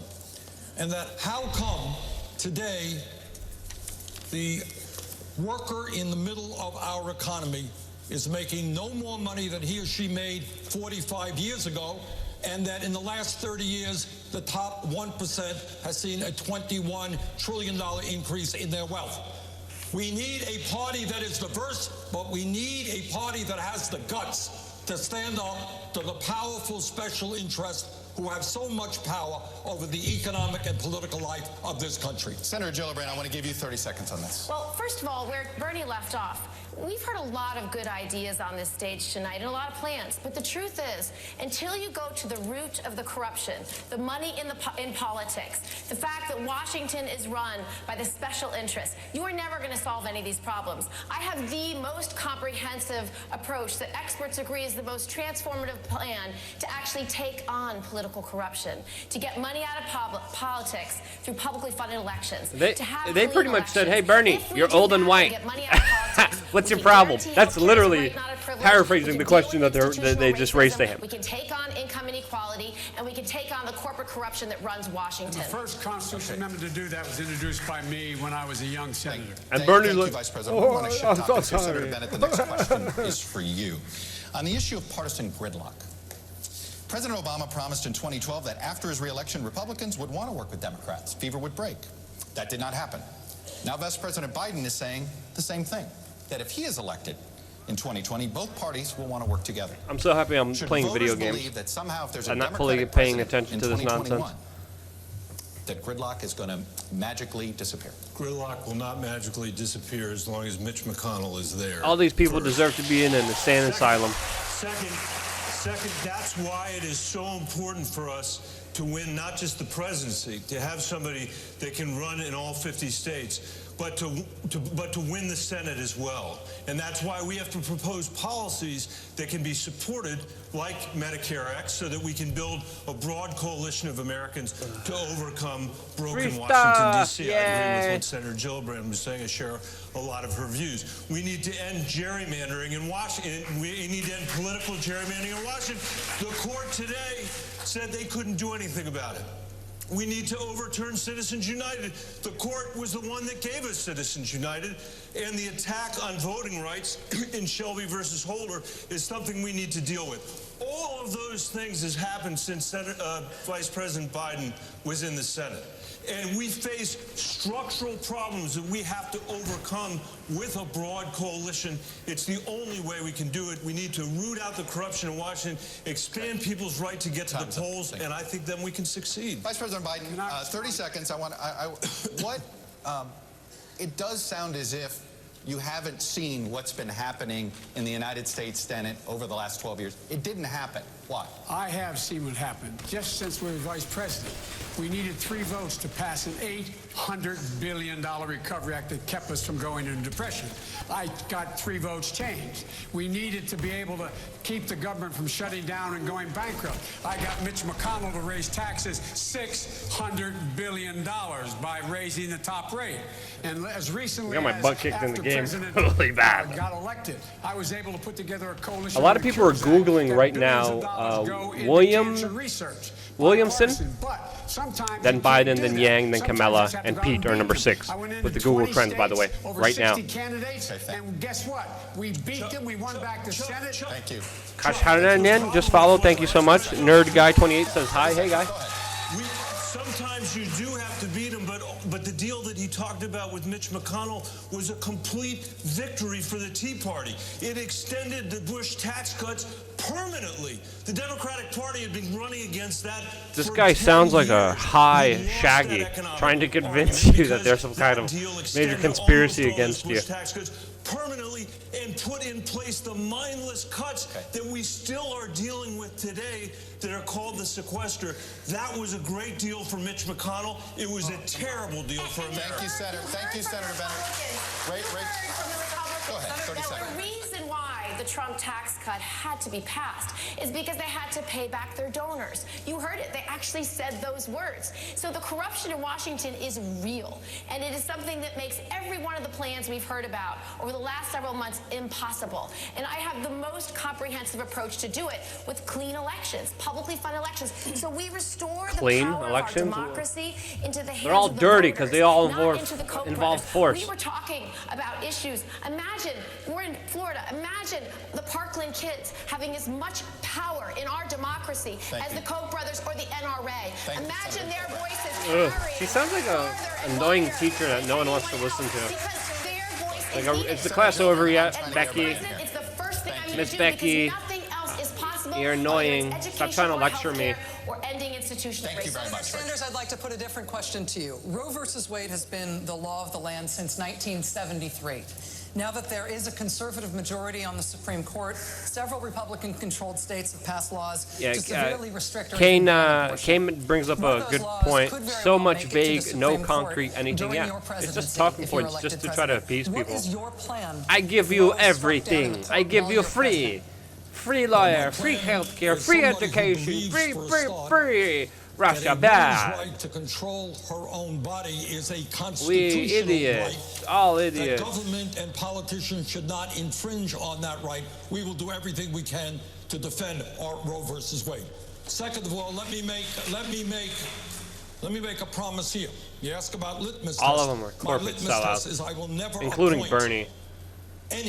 nominate any He justice came out like to the a Supreme total Court little bee unless that justice after is what Hillary 100% Clinton did to him, clear and he or he she will defend kissed the Roe ring v. Wade. afterwards. Third of all, I do not believe Bernie's in packing pathetic, the court. man. We got a terrible 5-4 majority conservative court right now. But I do believe that man. constitutionally we have the power to rotate judges to other courts. And that brings in new blood into the Supreme Court, and a majority, I hope, that will understand that a woman has the right to control her own body, and that corporations cannot run the United States of America. I'm going to give you 10 additional seconds, because the question is, what if the court has already overturned Roe, and Roe is gone? Yeah, what are you, delusional, Bernie? Not answering any other questions, you If boob. Roe is gone, what could you do as president to preserve abortion rights? Well, first of all, let me tell you this. Didn't come up here, but let's face this. Medicare for all guarantees every woman in this country the right to have an abortion if she wants it. Thank you, Senator. And can I just address this for a second? And I want to talk directly So now, to America's women and to the men who love them. Women's reproductive rights I'm going to be paying are for under people's assault abortions now? by President Trump and the Republican Party. 30 states are trying do you to understand the overturn electoral Roe v. Wade ramifications of right that? now. And it is I mind-boggling already to am, me probably. that we are debating this on this stage in 2019 among Democrats, whether women should have access to reproductive rights. I think we have to stop playing defense and start playing offense. But let me tell you one thing about politics, because it goes to the corruption and the deal-making. When the door is closed and the negotiations are made, there are conversations about women's rights, and compromises have been made on our backs. That's how we got to Hyde. That's how the Hyde Amendment was created, a compromise by leaders of both parties. Then we have the ACA. During the ACA negotiation, I had to fight like heck with other women to make sure that contraception wasn't sold down the river or abortion services. And so what we need to know is, imagine this one question. What do we need to know? When we beat President Trump, and Mitch McConnell walks into the Oval Office, God forbid, to do negotiations, who do you want, when that door closes, to be sitting behind that desk to fight for women's rights? I have been the fiercest advocate for women's reproductive freedom for over a decade. And I promise you, as president, when that door closes, I will guarantee women's reproductive freedom. Give me my last PR talking point. We're moving to climate. We're moving to climate, guys. Senator Harris, I'm addressing you first on this. You live in a state that has been hit by drought, Corporate shield doesn't give a damn about anybody but Climate herself. change is a major concern for voters in your state. It's pretty obvious. Obviously, this state as well. Last night, voters heard many of the candidates weigh in on their proposals. Explain specifically what yours is. Well, first of all, I don't even call it climate change. It's a climate crisis. It represents an existential threat to us as a species. And the fact that we have a president of the United States who has embraced science fiction over science fact will be to our collective peril. I a little talking point there. While the embers were smoldering, the wildfires in California, I spoke with firefighters who were in the midst of fighting a fire while their own homes were burning. And on this issue, it is a critical issue that is about what we must do to confront what is immediate and before us right now. That is why I support a Green New Deal.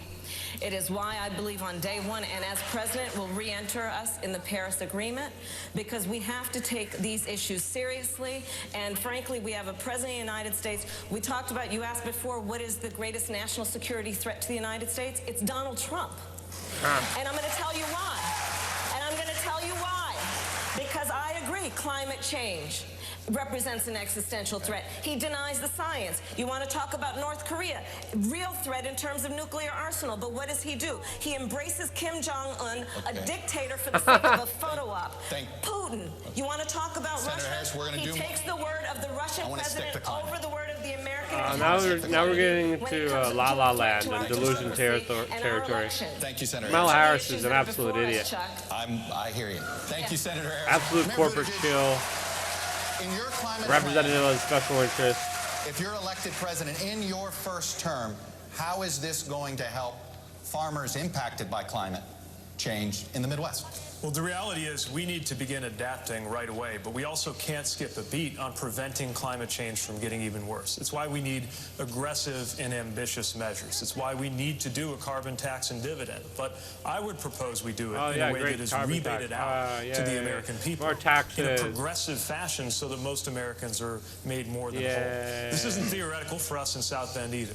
Parts of California on fire. Right here in Florida, they're talking about sea level rise. Well, in Indiana, I had to activate the Emergency Operations Center of our city twice in less than 2 years. The first time was a 1,000-year flood. How much time is... And the next time was a 500-year flood. This is not just happening Kamala Harris on the lady Arctic getting ice compared caps. to This everyone is else. happening in the middle of the country. And we've got to be It's almost getting absurd. more aggressive moving forward. Now, here's what very few people talk about. First of all, rural America can be part of the solution instead of being told they're part of the problem. With the right kind of soil management and other kind of investments, rural America could be a huge part of how we get this done. And secondly, we got to look to the leadership of local communities. You know, those networks of mayors and cities from around the world who have come together, not even waiting for our national governments to catch up. We should have a Pittsburgh summit where we bring them together as well as rejoining the Paris. Thank you, Mayor Buttigieg. I want to bring Governor Hickenlooper into this for a moment. Governor, you have said that oil and gas companies should be a part of the solution on climate change. Lots of your colleagues on stage tonight have talked about moving away from fossil fuels entirely. Can oil and gas companies be real partners in this fight? Well, I share the sense of urgency. I'm a scientist, so I recognize that we're within 10 or 12 years of actually, suffering irreversible damage. But guaranteeing everybody a government job is not going to get us there. So socialism, and in that sense, is not the solution. We have to look at what really will make a difference. In Colorado, we're closing a couple of coal plants, replacing them with wind, solar, and batteries, and the monthly bills go down. We're building a network for electric vehicles. We are working with the oil and gas industry, and we've created the first methane regulations in the country. Methane is 25 times worse than CO2. And then we've got to get to that last part. I mean, the industrial, heavy industry, we haven't seen the plans yet. If you look at the real problem, CO2, the worst polluters in CO2 is China, is the United States, and then it's concrete in its exhalation. And beyond that, I think we've got to recognize that only by bringing people together, businesses, nonprofits, and we can't demonize every business. We've got to bring them together to be part of this thing, because ultimately, if we're not able to do that, we will be doomed to failure. We have no way of doing this without bringing everyone together. Thank you. Vice President Biden, on the issue of how you do this, Democrats are arguing robustly among themselves about what's the best way to tackle climate change. But if we're honest, many Republicans, including the president, are still not sure if they believe it is even a serious problem. So, are there significant ways you can cut carbon emissions if you have to do it with no support from Congress? The answer is yes. Number one, in our administration, we built the largest wind farm in the world, the largest solar energy facility in the world. We drove down the competitive price of both of those renewable sources. I would immediately insist that we, in fact, build 500,000 recharging stations throughout the United States of America, working with governors, mayors, and others, so that we can go to a full electric vehicle future by the year 2020, or by the year 2030. I would make sure that we invested $400 million in new science and technology to be the exporter not only of the green economy, but economy that can create millions of jobs. But I would immediately join the Paris Climate Accord. I would up the ante. Are they still in that accord, talking? which it calls for. Oh, yeah, they are. Because we make up 15% of the problem. 85% of the world makes up the rest. And so we have to have someone who knows how to corral the rest of the world, bring them together, and get something done like we did in our administration. Senator Sanders, I'm going to give you 30 seconds to follow up, and I'm going to hold you to 30. Look, the old ways are no longer relevant. The scientists tell us we have 12 years before there is irreparable damage to this planet. This is a global issue.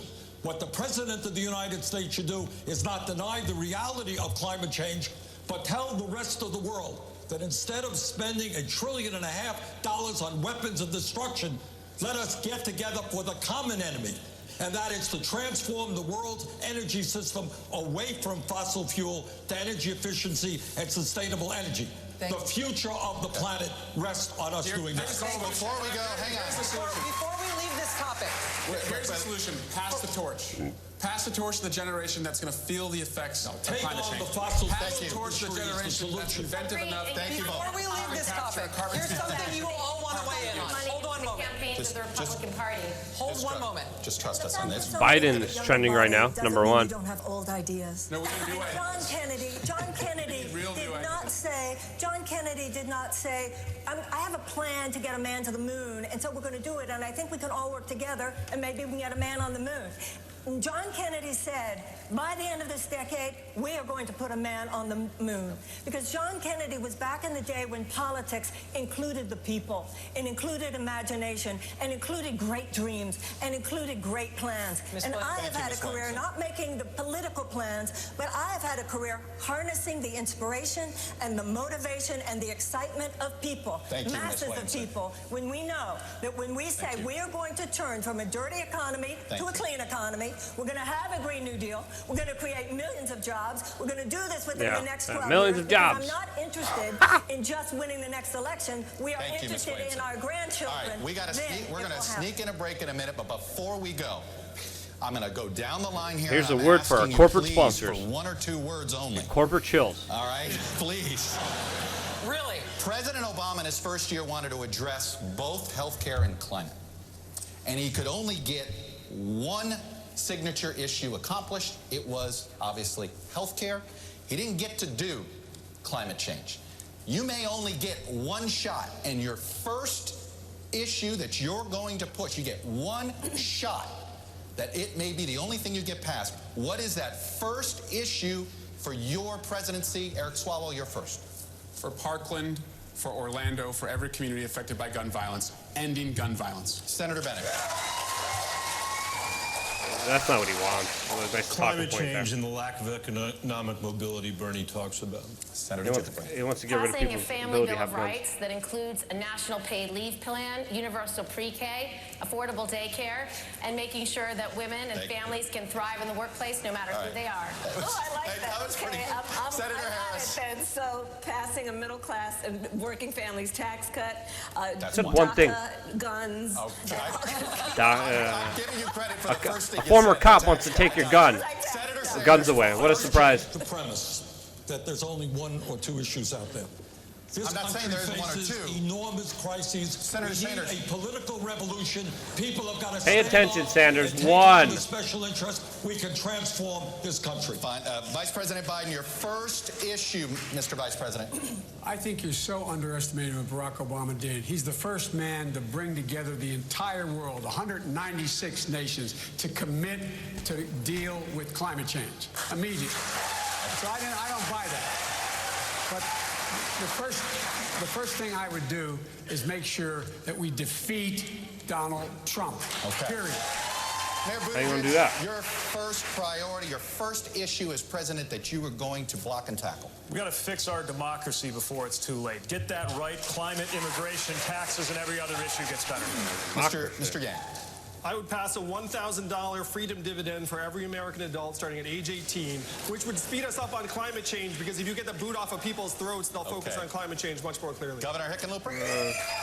I would do a collaborative approach to climate change, and I would pronounce it well before the election to make sure we don't re-elect the worst president in American history. And Ms. Williamson My with the first last call word. is to Prime Minister of New Zealand, who said that her goal is to make New Zealand the place where it's the best place in the world for a child to grow up. And I will tell her, girlfriend, you are so on, because the United States of America is going to be the best place in the world for a child to grow up. You know, thank you. You guys were close with the short, at least it was shorter responses. Not at all. All right. C-. We're going to take a quick break. We'll be right back with these candidates right after this.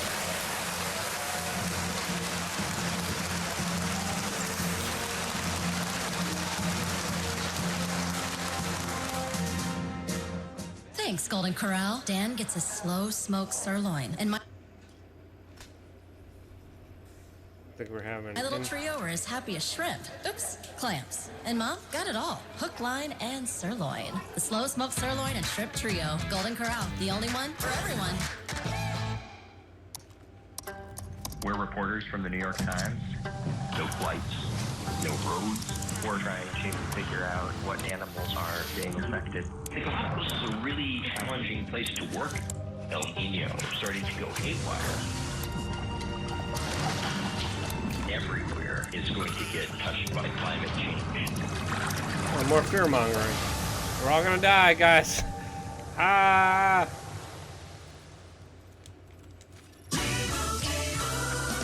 And Doug. Exactly. Liberty Mutual customizes your car insurance, so you only pay for what you need. Nice. But, what's up with your partner? Oh. Well, we just spend all day telling everyone how we customize car insurance because no two people are alike, so.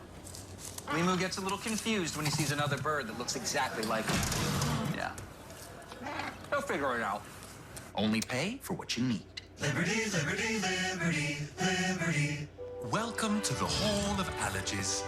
Today we take a stroll down memory lane to see how these other Tell us the OTC side medicines effects. compare to Zysol. I want to know the side effects. 24-hour allergy relief. You see, Zysol lasts up to 6 times longer than Benadryl, works faster than Claritin, and on first dose provides the same relief as Zyrtec at nearly half the size. So for the latest and powerful relief that's just as effective at hour 24 as at hour 1, be wise all. Take Zysol. Sir, please don't touch the exhibit. Thanks, Golden Corral. Dan gets a slow smoked sirloin, and my little trio are as happy as shrimp. Oops, clamps. And Mom got it all. Hook, line, and sirloin. The slow smoked sirloin and shrimp trio. Golden Corral, the only one for everyone. Hey, we're going to be live from Miami talking about the debate. Join Mika, Willie, and me tomorrow morning, the Morning Joe Sound Machine. Meet Gravity, the original weighted blanket for sleep, stress, and anxiety. Gravity is the only weighted blanket demonstrated to improve sleep and reduce stress. Now available in cooling for summer. With the TouchNote app, you can send your favorite photos as real postcards direct from your smartphone. Simply choose your photo, write a message, and tap send. It's so quick and easy, and we mail the very next day. Download the app now or visit touchnote.com. When you rest on a Lisa hybrid mattress, bedtime is no longer simply the time you go to sleep. It's time to switch off and catch up. Enjoy me time and we time, 40 winks or 8 hours solid.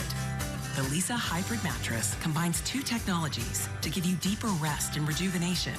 1,000 pocket springs provide edge-to-edge support. I'm having trouble sleeping because, you know, the globalists and the multinational corporations are screwing you over. Comfortably cool That's and okay. motion transfer. Don't worry, you can now Lisa's sleep with this hybrid new bull mattress crap. is not only recommended by experts. Buy our crap. Experts choose to sleep on it too. Try it yourself in any West Elm store, or order online and we'll ship it to your door so you can try it risk-free. The Lisa Hybrid is American-made, built to last. And because everyone needs a place to rest, we donate tens of thousands of mattresses to those in need. Live healthier, live happier by resting deeper. Get 15% off and 2 free pillows. Go to lisa.com today. Tomorrow, stay with MSNBC for complete analysis of the first Democratic debate. What happened, which candidates made the most of the moment, and what it means for the 2020 race. All day tomorrow on MSNBC.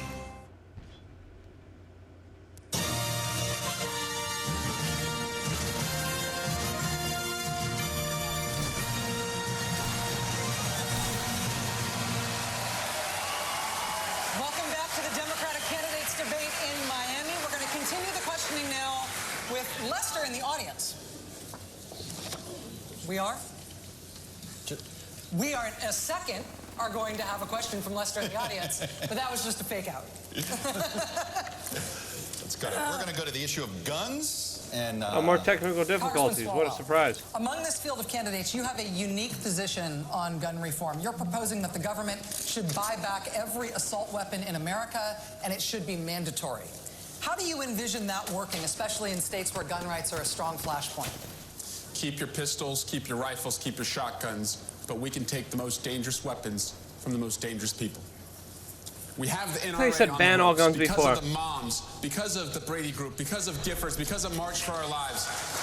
But I'm the only candidate on this stage calling for a ban and buyback of every single assault weapon in America. I've seen the plans of the other candidates here. They would all leave 15 million assault weapons in our communities. They wouldn't do a single thing to save a single life in Parkland. I'll approach this issue as a prosecutor. I'll approach it as the only person on this stage who has voted and passed background checks, but also as a parent of a generation who sends our children to school where we look at what they're wearing so we can remember it in case we have to identify them later. Oh, goodness. A generation who has seen thousands of black what kind children of killed wild, in the streets. And a generation who insane, goes to the delusional theater propaganda and is we that? actually look where the fire exits are. We don't have to live this way. We must be a country who loves our children more than we love our guns. Senator Sanders, a Vermont newspaper. Senator Sanders, a Vermont newspaper recently released portions of an interview you gave in 2013. You in can which you get said, more quote, made "My up own emotional." view on guns is everything being equal, states should make those decisions. No. Chip Solid Bounty made a good point. I don't buy pills from CG Owls. Sorry. Look, we have a gun crisis right now. 40,000 people a year are getting killed. In 1988, Rachel, when It's it all wasn't guns' fault. popular, Do forks make us I fat? ran on a platform of banning assault weapons, and in fact lost that race for Congress. I have a D- voting record from the NRA, and I believe that what we need is comprehensive gun legislation that, among other things, provides universal background. We end the gun show loophole. We end the straw man provision. And I believed in 1988, and I believe today. Why would you that leave assault weapons are Senator, weapons you leave from 15 the million on the streets. military. Yeah, what is an assault and that weapon? They should not be on Why do the you streets of America. You would leave, your plan leaves them on the streets. You leave 15 million on the streets. We banned the sale Will you and buy 'em back? distribution, and that's what I believe for many years. Will you buy them back? If people want to buy, if the government wants to do that, and people want You're to going to be the government. yes. Will you buy them back? Yes. Senator Harris, we're going to give you 30 seconds. Thank you. I think your idea is a great one, Congressman Swalwell, and I will say that there are a lot of great ideas. The problem is Congress has not had the courage to act, which is why when elected President of the United States, I will give the United States Congress 100 days to pull their act together, bring all these good ideas together, and put a bill on my desk for signature. And if they do not, I will take executive action, and I will put in place the most comprehensive background check policy we've had. I will require the ATF to take the licenses of gun dealers who violate the law, and I will ban by executive order the importation of assault weapons. Because I'm going to tell you, as a prosecutor, I have seen more autopsy photographs than I care to tell you. I have hugged more mothers who are the mothers of homicide victims, and I have attended more police officer funerals. It is enough. It is enough. There have been plenty of good ideas from members of the United States Congress. There's been no action. As president, I will take action. Mayor Buttigieg, I want to bring you in on this, sir. Yay, disarm us so we can be fully good slaves. That are often shorthanded as military-style weapons. You are the only person on this stage tonight with military experience as a veteran of the Afghanistan war. Will military families, does that inform your thinking on this view? Do you believe that military families or America's veterans will, at large, have a different take on this than the other Americans who we've been talking about and who Congressman Swalwell is appealing to with his buyback program? Yeah, of course, because we trained on some of these kinds of weapons. Look, every part of my life experience informs this. Being the mayor of a city where the worst part of the job is dealing with violence, we lose as many as were lost at Parkland every 2 or 3 years in my city alone. And this is tearing communities apart. if more guns made us safer, we'd be the safest country on earth. It doesn't work that way. And common sense measures like universal background checks can't seem to get delivered by Washington, even when most Republicans, let alone most Americans, agree it's the right thing to do. And as somebody who trained on weapons of war, I can tell you that there are weapons that have absolutely no place in American cities or neighborhoods in peace. Rosita just donated 1 lemon. Hey, Room Mike, he's asking, what do you think of Yank's performance? Really poor. He's very quiet. He keeps bringing up the same thing. I'll give you $1,000. I'll give you $1,000. Then being the mainline Democratic candidate, repeating the same talking points. Russia's bad. We got to do something about Russia. He's an idiot. He's an absolute idiot. I thought he was intelligent for a little bit with his Amazon plan, but no, he's an absolute idiot, just like the rest of these people. Back those weapons. We already started talking about that. We tried to get it done. I think it can be done, and it should be demanded that we do it, and that's a good expenditure of money. And lastly, we should have smart guns. No gun should be able to be sold unless your biometric measure could pull that trigger. It's within our right to do that. We can do that. Our enemy is the gun manufacturers, not the NRA. The gun manufacturer. Vice President, but the NRA is taking orders from the gun manufacturer. Lester Holt has our next question. Lester, take it away. All right, Chuck. This is a question from our viewers. We put some suggestions that ask maybe they could share some. Here's one that came from Kathleen from Canby, Oregon, who writes, many fear the current administration has inflicted irrevocable harm on our governing institutions and norms, and in the process, on our reputation abroad. The question is, what do you see as important early steps in reversing the damage done? And we'll put this one to Senator Bennett. Thank you very much. What an excellent question. First of all, we have to restore our democracy at home. The rest of the world is looking for us for leadership. We have a president who doesn't believe in the rule of law. System based on democracy. He doesn't believe in freedom of the press. He doesn't believe in independent judiciary. He believes in the corruption that he's brought to Washington, D.C. Sky Soul just donated 1 ice cream. Leah says rely on the nanny state to take care of you. Low, yeah, no thanks. Second, we've got to restore the relationships that he's destroyed with our allies.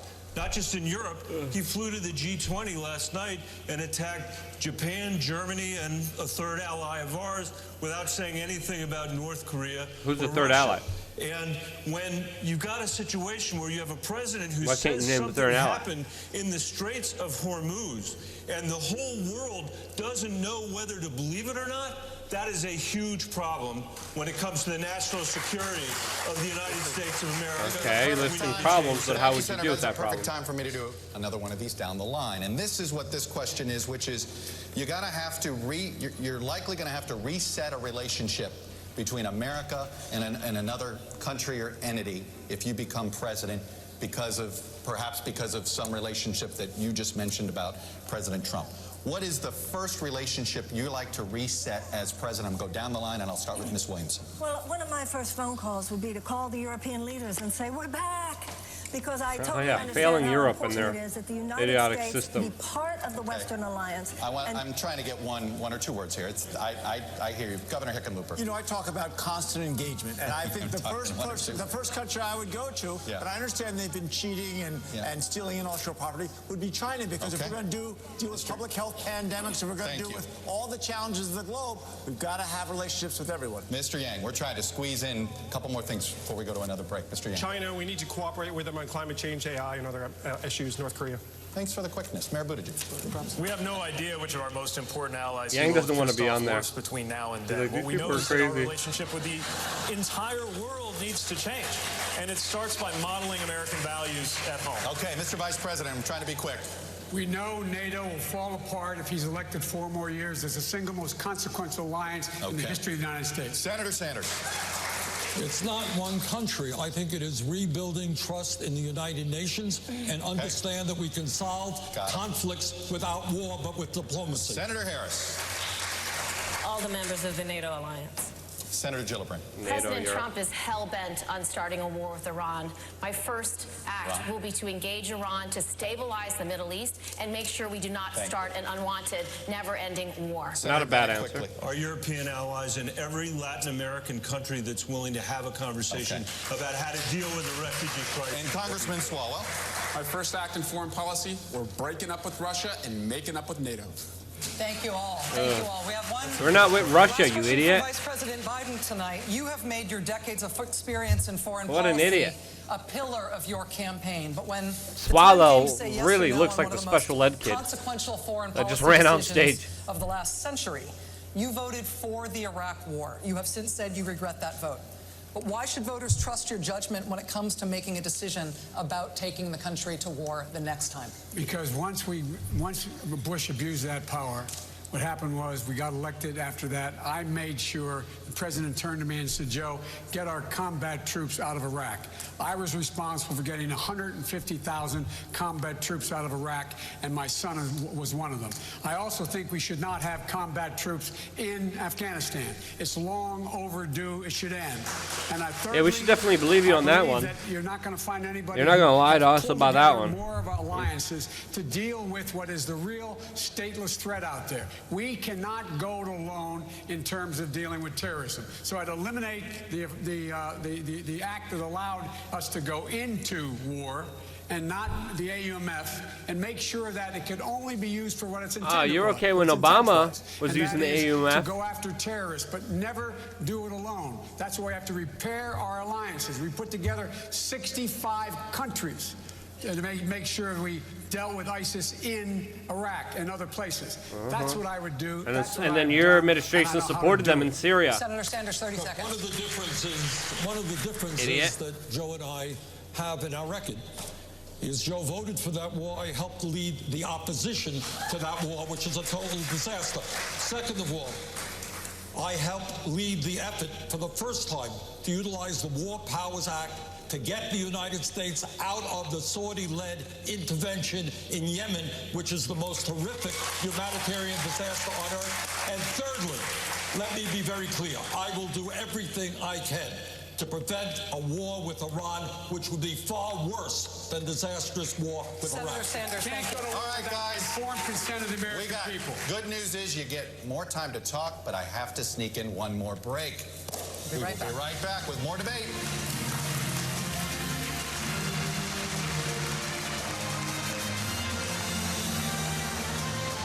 Good evening, everyone. Breaking news tonight from Washington. Lester Holt. Reporting from here on the ground. We begin tonight with In the story.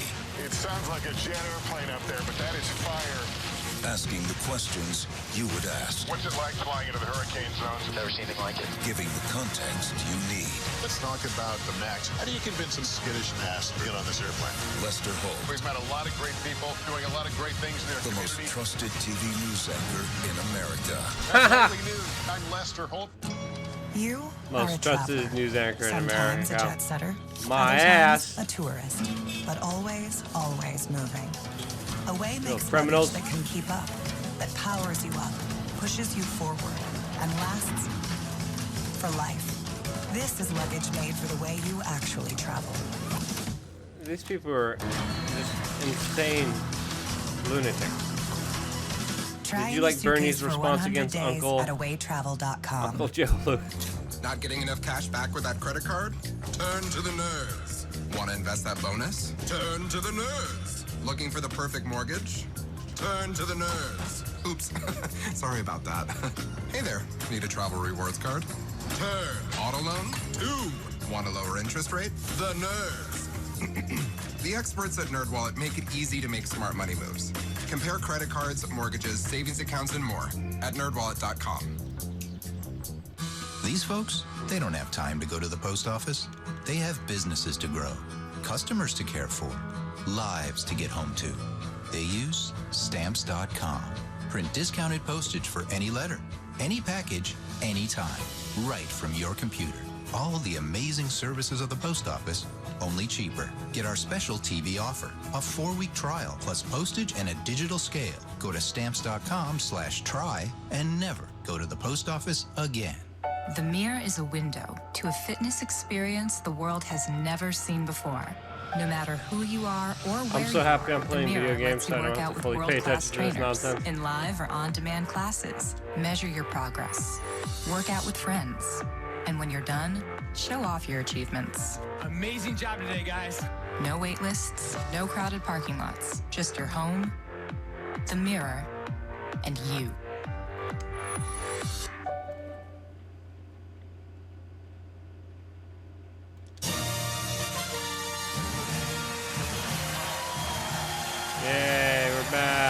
almost over. Thank goodness. Miami, now each candidate will have a final chance to make their case to the voters. 45 seconds each. We begin with Congressman Swalwell.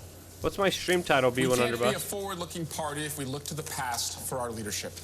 I'm a congressman, but also a father of a 2-year-old and an infant. When I'm not changing diapers, I'm changing Washington. Most of the time, the diapers smell better. I went to Congress at 31, and I found a Washington that doesn't work for people like you and me. It's made of the rich and the disconnected. I was the first in my family to go to college and have student loan debt. And so I have led the Oh, yeah, you got effort yourself to into elect debt. the Really next responsible. generation of members of Congress. And There, we buddy. have a moment to seize. This is a can-do generation. This is the generation that will end climate chaos. This is the generation that will solve student loan debt. And this is the generation that will say enough is enough and end gun violence. This generation demands bold solutions. That's why I'm running for president. Congressman, thank you. Ms. Williamson, 45 seconds for your closing I'm statement. sorry we haven't talked more tonight about how we're going to beat Donald Trump. I have an idea about Donald Trump. Donald Trump is not going to be beaten just by insider politics talk. He's not going to be beaten just by somebody who has plans. He's going to be beaten by somebody who has an idea what this man has done. This man has reached into the psyche of the American people, and he has harnessed fear for political purposes. So, Mr. President, if you're listening, I want you to hear me, please. You have harnessed fear for political purposes, and only love can cast that out. So sir, I have a feeling you know what you're doing. I'm going to harness love for political purposes. I will meet you on that field, and sir, love will win. You gosh darn hippie. Thank you. Senator Bennett, thank you. Oh, I changed the debate. The title was different Her before. parents came to the United States to rebuild their shattered lives.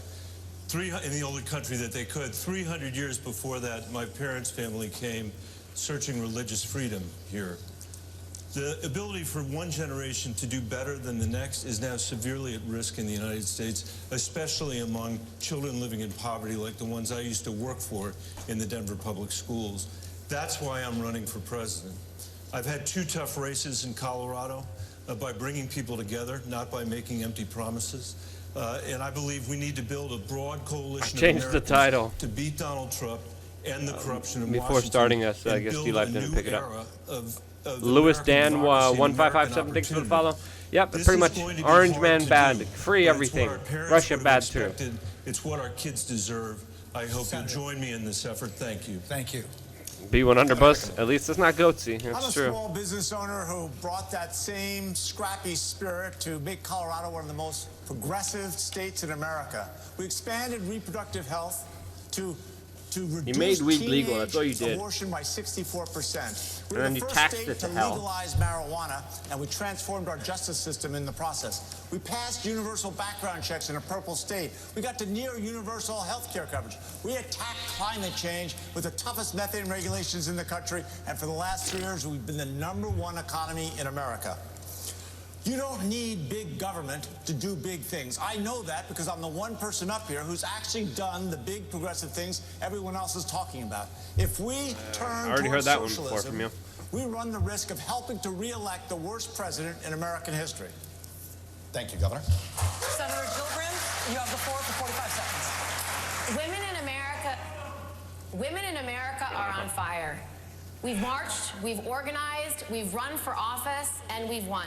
I'm a woman. But our rights are under attack like never before by President Trump and the Republicans who want to repeal Roe v. Wade, which is why I went to the front lines in Georgia to fight for them.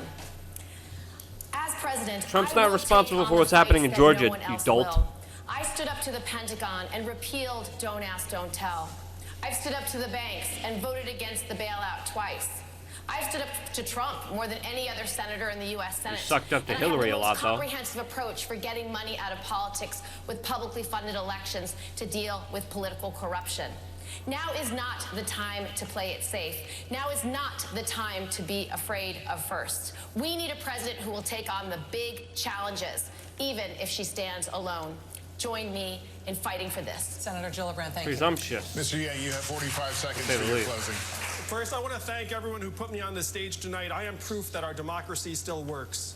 Democrats and Americans around the country have one question for their nominee, and that is who can beat Donald Trump in 2020? That is the right question. And the right candidate I to won't beat beat him, Donald but I'll Trump give you will be solving $1,000. the problems that got Donald Trump elected, and will have a vision of a trickle-up economy that is already drawing thousands of disaffected Trump voters, conservatives, independents, and libertarians, as well as Democrats and progressives. I am that candidate. I can build a much broader coalition to beat Donald Trump. It is not left. It is not right. It is forward. And that is where I'll take the country in 2020. Mr. Yang, thank you. It's mentally handicapped. Senator Harris, the floor is yours. Thank you. Well, I just want to leave you with a couple of things. One, we need a nominee who has the ability to prosecute the case against 4 more years of Donald Trump, and I will do that. Second, this election is about you. This is about your hopes and your dreams and your fears and what wakes you up at 3 o'clock in the morning. And that's why I have what I call a 3 a.m. agenda.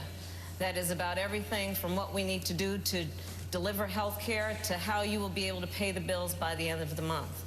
And when I think about what our country needs, I promise you I will be a president who leads with a sense of dignity, with honesty, speaking the truth, and giving the American family all that they need to get through the end of the month in a way that allows them to prosper. So I hope to earn your support. Please join us at KamalaHarris.org. How much time did she get? My goodness, they're pushing her hard. MSNBC Nothing loves about politics is this theoretical former for cop. me. I've had the experience of writing a letter to my family, putting it in an envelope marked just in case, and leaving it where they would know where to find it in case I didn't come back from Afghanistan. I have the experience of being in a marriage that exists by the grace of a single vote on the U.S. Supreme Court. I have the experience of guiding a community where the per capita income was below $20,000 when I took office into a brighter future. I'm running because the decisions we make in the next 3 or 4 years are going to decide how the next 30 or 40 go. And when I get to the current age of the current president in the year 2055, I want to be able to look back on these years and say my generation delivered climate solutions, racial equality, and an end to endless war. Help me deliver that new generation to Washington before it's too late. Thank you. Senator Sanders, 45 seconds, the floor is yours. I suspect people all over the country who are watching this debate are saying, these are good people, they have great ideas. But how come nothing really changes? How come for the last 45 years wages have been stagnant for the middle class? How come we have the highest rate of childhood poverty? How come 45 million people still have student debt? How come 3 people own more wealth than the bottom half of America? And here is the answer. Nothing will change unless we have the guts to take on Wall Street, the insurance industry, the pharmaceutical industry, the military-industrial complex, and the fossil fuel industry. If we don't have the guts to take them on, we'll continue to have plans, we'll continue to have talk, and the rich will get richer, and everybody else will be struggling. Thank you, Senator. And lastly, You know you're not going to do from any of Vice that. President Biden. Sir, you have 45 seconds. Thank you very much. I'm going to lead this country because I think it's important we restore the soul of this nation. This president has ripped it out. It's the only president in our history who has equated racist and white supremacists with ordinary, decent people. He's the only president who has engaged and embraced dictators and thumbed her nose at our allies. I'm secondly running for president because I think we have to restore the backbone of America, the poor and hardworking middle-class people. You can't do that without replacing them with the dignity they once had. Lastly, we got to unite the United States of America as much as anybody says we can. If we do, there's not a single thing the American people can't do. This is the United States of America. We can do anything if we're together. So God bless you all, and may God protect our troops. Where are you going to send them this time? We want to thank our candidates. We've had 2 nights of spirited debate on a range of issues, 20 candidates in all. We want to thank all of the candidates last night. Seriously, it takes guts to run and stick your neck out like this to you guys and to the 10 last night. Thanks for having the guts to do I would this. also like to thank the audience for completely ignoring our suggestion not to react. We made it a lot more fun. Yeah, we don't like you. Democratic National Committee and the Florida Democratic Party. limousine liberal's not happy with people not doing what she wants them to. Why am I not surprised? Over terrific. For Savannah, Jose, Chuck, and Rachel, I'm Lester Holt. Good night, everyone, from Miami. And more important news, I'm actually having a really good video game session. Like, I'm doing really good. Like, I'm surprisingly doing very well.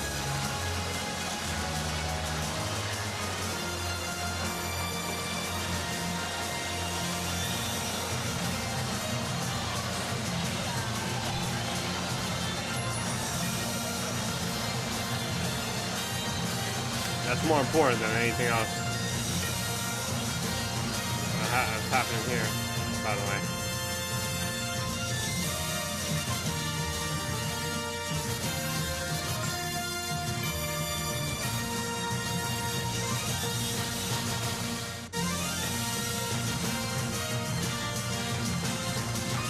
Stop playing the cheesy music.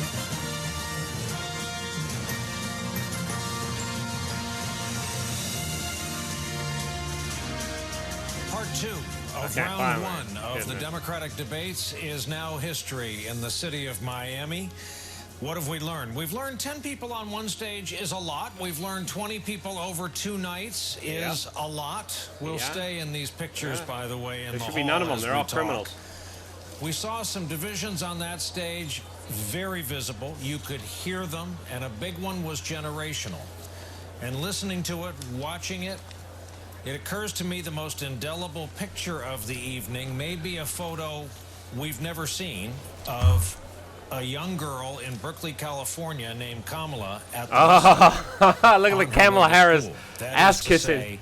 They gave her the most amount of time. Look how much time they gave Kamala Harris. And look, was that Brian Williams? Discredited Brian Williams? Joe. You hear what he just said? Do you hear the way that he just empathetically just kissed her butt? I agree with that. I believe that what happened tonight will erase in most people's mind what happened last night. That was in the house. Anything away from any of the men and women who stood on that stage, but I think there was a very different feeling about tonight from Joe wants a Biden's joke. very first response in which he invoked an attack. Donald Trump, which was something our friend Joy Reid said the Democratic Party is hungry for. I think they were all much more closer to the beating I got a really bad one. Of the hopes and desires of really the most sort of urgently desperate to beat Donald Trump. Why did the Scarecrow win an award? I think we talked about it a lot. Dabo, thank you for the 2 ice creams. Debate. Kamala Harris has not yet. So why did the Scarecrow win an award? Is the official elevate her? And we talked about question. the bar hearings where she. Do you know the answer in that one? She changed the dynamics of that event. She changed the dynamics. He was outstanding in his field. The Democratic primary tonight. Room Mike just donated 1 ice cream. That's the one update. Oh no, Joe's touching people. Holy cow. Yeah, switch the cameras, MSNBC. Get him off that. Joe Biden's touching people. Careful. Red alert. Biden's on the loose. Creepy Uncle Joe. Someone has to contain him. Dabu says, good one. All right, I'm happy you enjoyed that one. Mike Dole, 3 lemons, thank you very much. Dabu, 1 other diamond, thank you very much, Dabu, appreciate that very much. 2 ice creams, 1 diamond. Chips Olive Bunted, red alert. Careful there.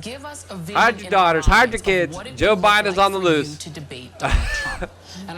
Who's going to debate? Yang, disappointing performance by Yang. I think everyone could say that. Very disappointing performance by Yang. I was expecting a lot more. Venus Project's in the house. Everyone's saying hi to Dabu. Biden is on a mission. He's creeping over. And she took on Donald Trump directly, including who took on Donald Trump? Biden. A bank shot off of more Barack shots Obama, of Kamala. Like MSNBC loves Kamala Harris. Party. She did a bank shot off of Barack Obama's deportation policy to hit that man, Joe Biden, on immigration. That was brave, and it brave. Went very well for her. Stunning. Was it stunning as well? Though. I mean, is this an urgent thing or just something that has to happen? You just want to see it winnowed down so that the front runners get more attention? Absolutely. This isn't, in 2016 in the Republican field, there were 17 people running, but only 1 celebrity. In this instance, you have a lot of voters who kind of like them all, right? I know people who are like, I like a little bit about Buttigieg. I like a little bit about Biden. I kind of think Biden is the only one who can win, so I may he may not be my favorite, but I may have to go with him. I like a little bit about Kamala Harris, but I also like a little Warren. People are trying to make up their minds. There are 24 of them. You've got to stand out in a way that people start to separate somebody from the field. And tonight, you know, Kirsten Gillibrand, kudos for staying in it, because she was the other woman there, and she managed to stay in the game. Oh, she was a woman? But Kamala Harris presented herself essentially as a front runner tonight. Former Democratic colleague of Kamala Harris in the Senate, Claire McCaskill. Yeah, I think Kamala obviously. Dress Stoley just followed. Kev Barr just followed. Russ 459 just followed. Live 1707 just followed. Bamboo One Love just followed. Live 1707 followed. Bamboo One Love just donated one diamond. Bless up. We got Rick the Explorer doing the frog memes. By the way, we got new stickers. New stickers. This is the sticker army here. Anyone who doesn't like stickers is persona non grata here. People who ban stickers, big trouble. We got this spicy one here. The time each one of them spent talking. We got Tulsi Gabbard. We got Tulsi Gabbard stickers. Check this one out. No one has them. We got them here on We Are Change. We got Creepy Joe stickers exclusively here. Bernie wiggling his little fingers, not doing anything. These are new stickers that we just uploaded on our verified account just for you. We got Ron Paul, of course, saying it's happening, and of course we got a new one with Ron Paul saying it's not happening. One of my favorite ones that I added today was this one, and it's just a random person eating a Tide Pod. So yeah, feel free to download these political little gift stickers that we have on here. But let's listen to some of the propaganda that they're pushing right now. Bamboo One Love just donated 3, 4, 5 ice creams. Thank you very much for that. I really appreciate that. Thanks for coming in, tuning in here. I'm keeping an eye on Biden. He's bending over. He's creeping over. He looks like he's a man on a mission. But after watching these debates, my official response here is, of course, the kid eating the Tide Pod. That's it. This is it right here. Room Mike is part of the Whack fam. Send out the stickers as well. Again, what are your guys' take? Who do you guys think won since we all lost this presidential debate? Looking at this presidential debate, it's clear. We all lost. We all lost. Again, not very promising debate. A very disappointing one, filled with delusion, filled with lies, filled with mistruths, filled with insincere corporatist individuals who want to fool you with empty promises and stupid rhetoric to convince you to give your power and authority up to them to take away your responsibility. And I say no. No to the Democrats or the Republicans. They're all crooks to me. They're all crooks here just trying to sell you the biggest lie that there is, that you have no authority and that you need them. You do not need them. You need freedom.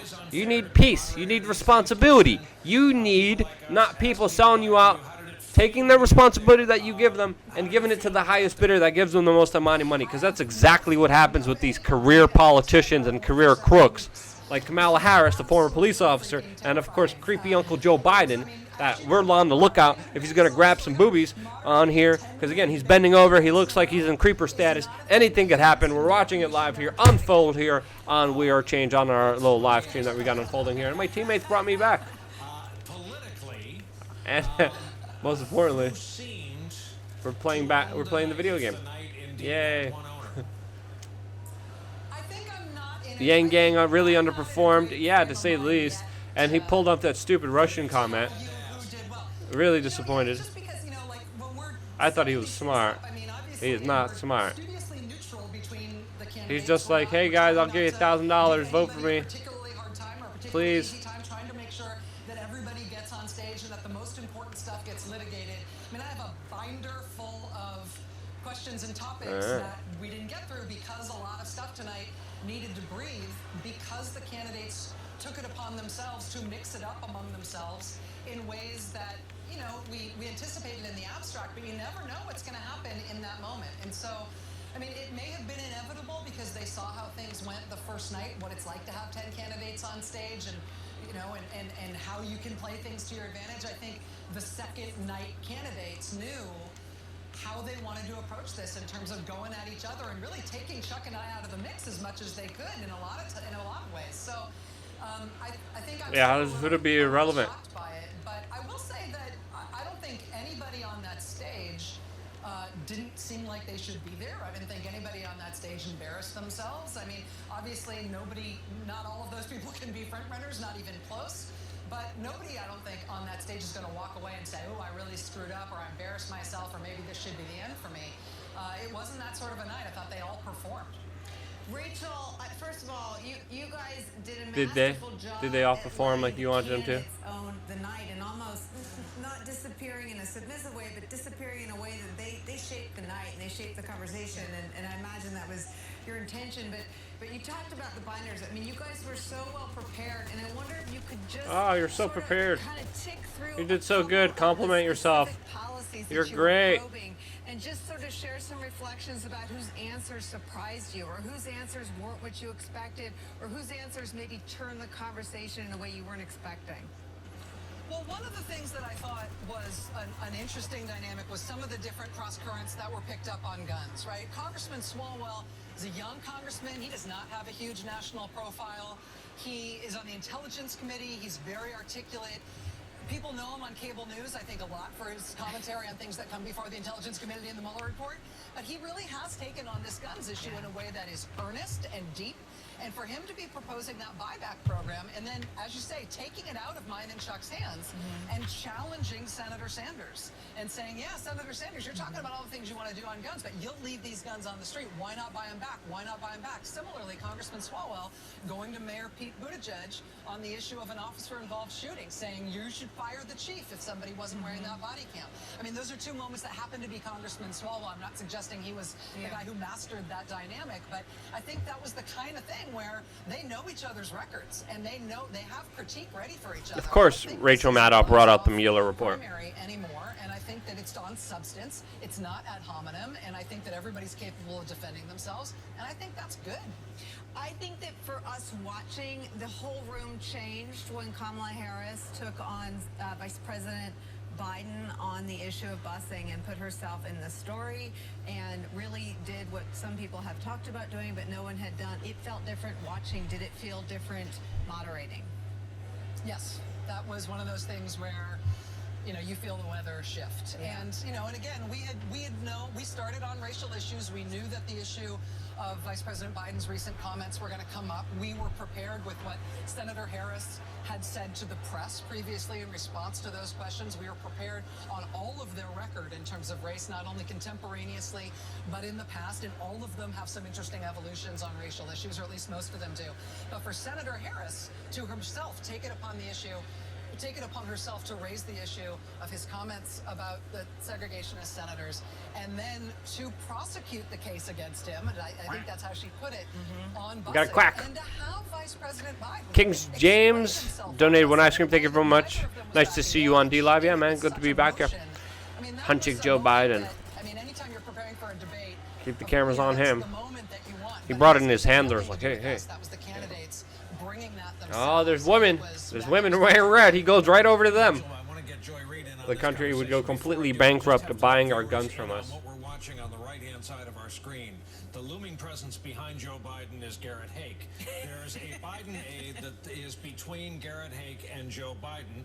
Joe Biden presumably is spending his time on the stage above the fray, you'll forgive the expression, for a reason after this debate. But there's Garrett. Son of the state of Texas, doesn't take no for an answer. So at any time, if Garrett is able to extend his long arm into Joe Biden's personal space, we will go to it. But again, Biden's aide closest to the camera has been doing his dead level best. No, room, Mike, I did not see that video. Bet on my stork, a shill? Oh. Absolutely, and Rachel brought up No, send it to me if you can, room, Mike. There's Biden with the women. Young women, stay away. What are you doing? Haven't they learned anything? My goodness. What's wrong with these women? Just running over to Biden. Because of his, the way his city has handled policing. It's like running up to a wild lion. The strategy for Swalwell is he needs to break into that generational. With pork chops in your hands. And that generational wrong, his biggest. What is wrong with you women? Is Buttigieg. So it's smart of him to go at him. And he made a point that I heard in the room. We were on Instagram Live with a couple of folks that were watching it. King James, get a leash on that dog. He doesn't have the out I of agree. saying, when I'm president, I will use my executive power to make things better in terms of policing. He's already an executive. And so if he's saying, and he speaks extremely well, let me caveat that, he explains himself beautifully, but the people I was in the room with said, articulate young but man. you're already powerful, you're already mayor, why don't you do it? Yeah. Do you think that he did himself harm? Do you think he did himself good, or did he stand still? Stasis. I don't think he changed anything. Another of our up-and-coming journalists, Andrea Mitchell. Up and coming. Well, Bernie Sanders. all dinosaur, you mean? Community. So as a nation, we're going to have to deal not only with the massive amounts of inequity that exists, but also the racial inequities that exist. Is Joe Biden still the front runner after tonight? I am not going to. Do you think after Kamala Harris gave that personal explanation of school I busing? am not going to speculate on that. All I know is that we are running hard. I think we're looking good in Iowa and New Hampshire. I think we stand an excellent chance to win the Democratic nomination. And if we do that, I am absolutely confident that we're going to defeat Donald Trump. And hey, how are you? Hi, man. How are you? What was your experience at the detention center today? Look, when you meet or be in a facility where people have literally walks, children and mothers have walked over 1,000 miles because back home in Honduras and elsewhere, there were gangs that said, if your 10-year-old son does not join our gang, we're going to kill the whole family. Now, if that was your family or your family, you know what you do? You would walk as well.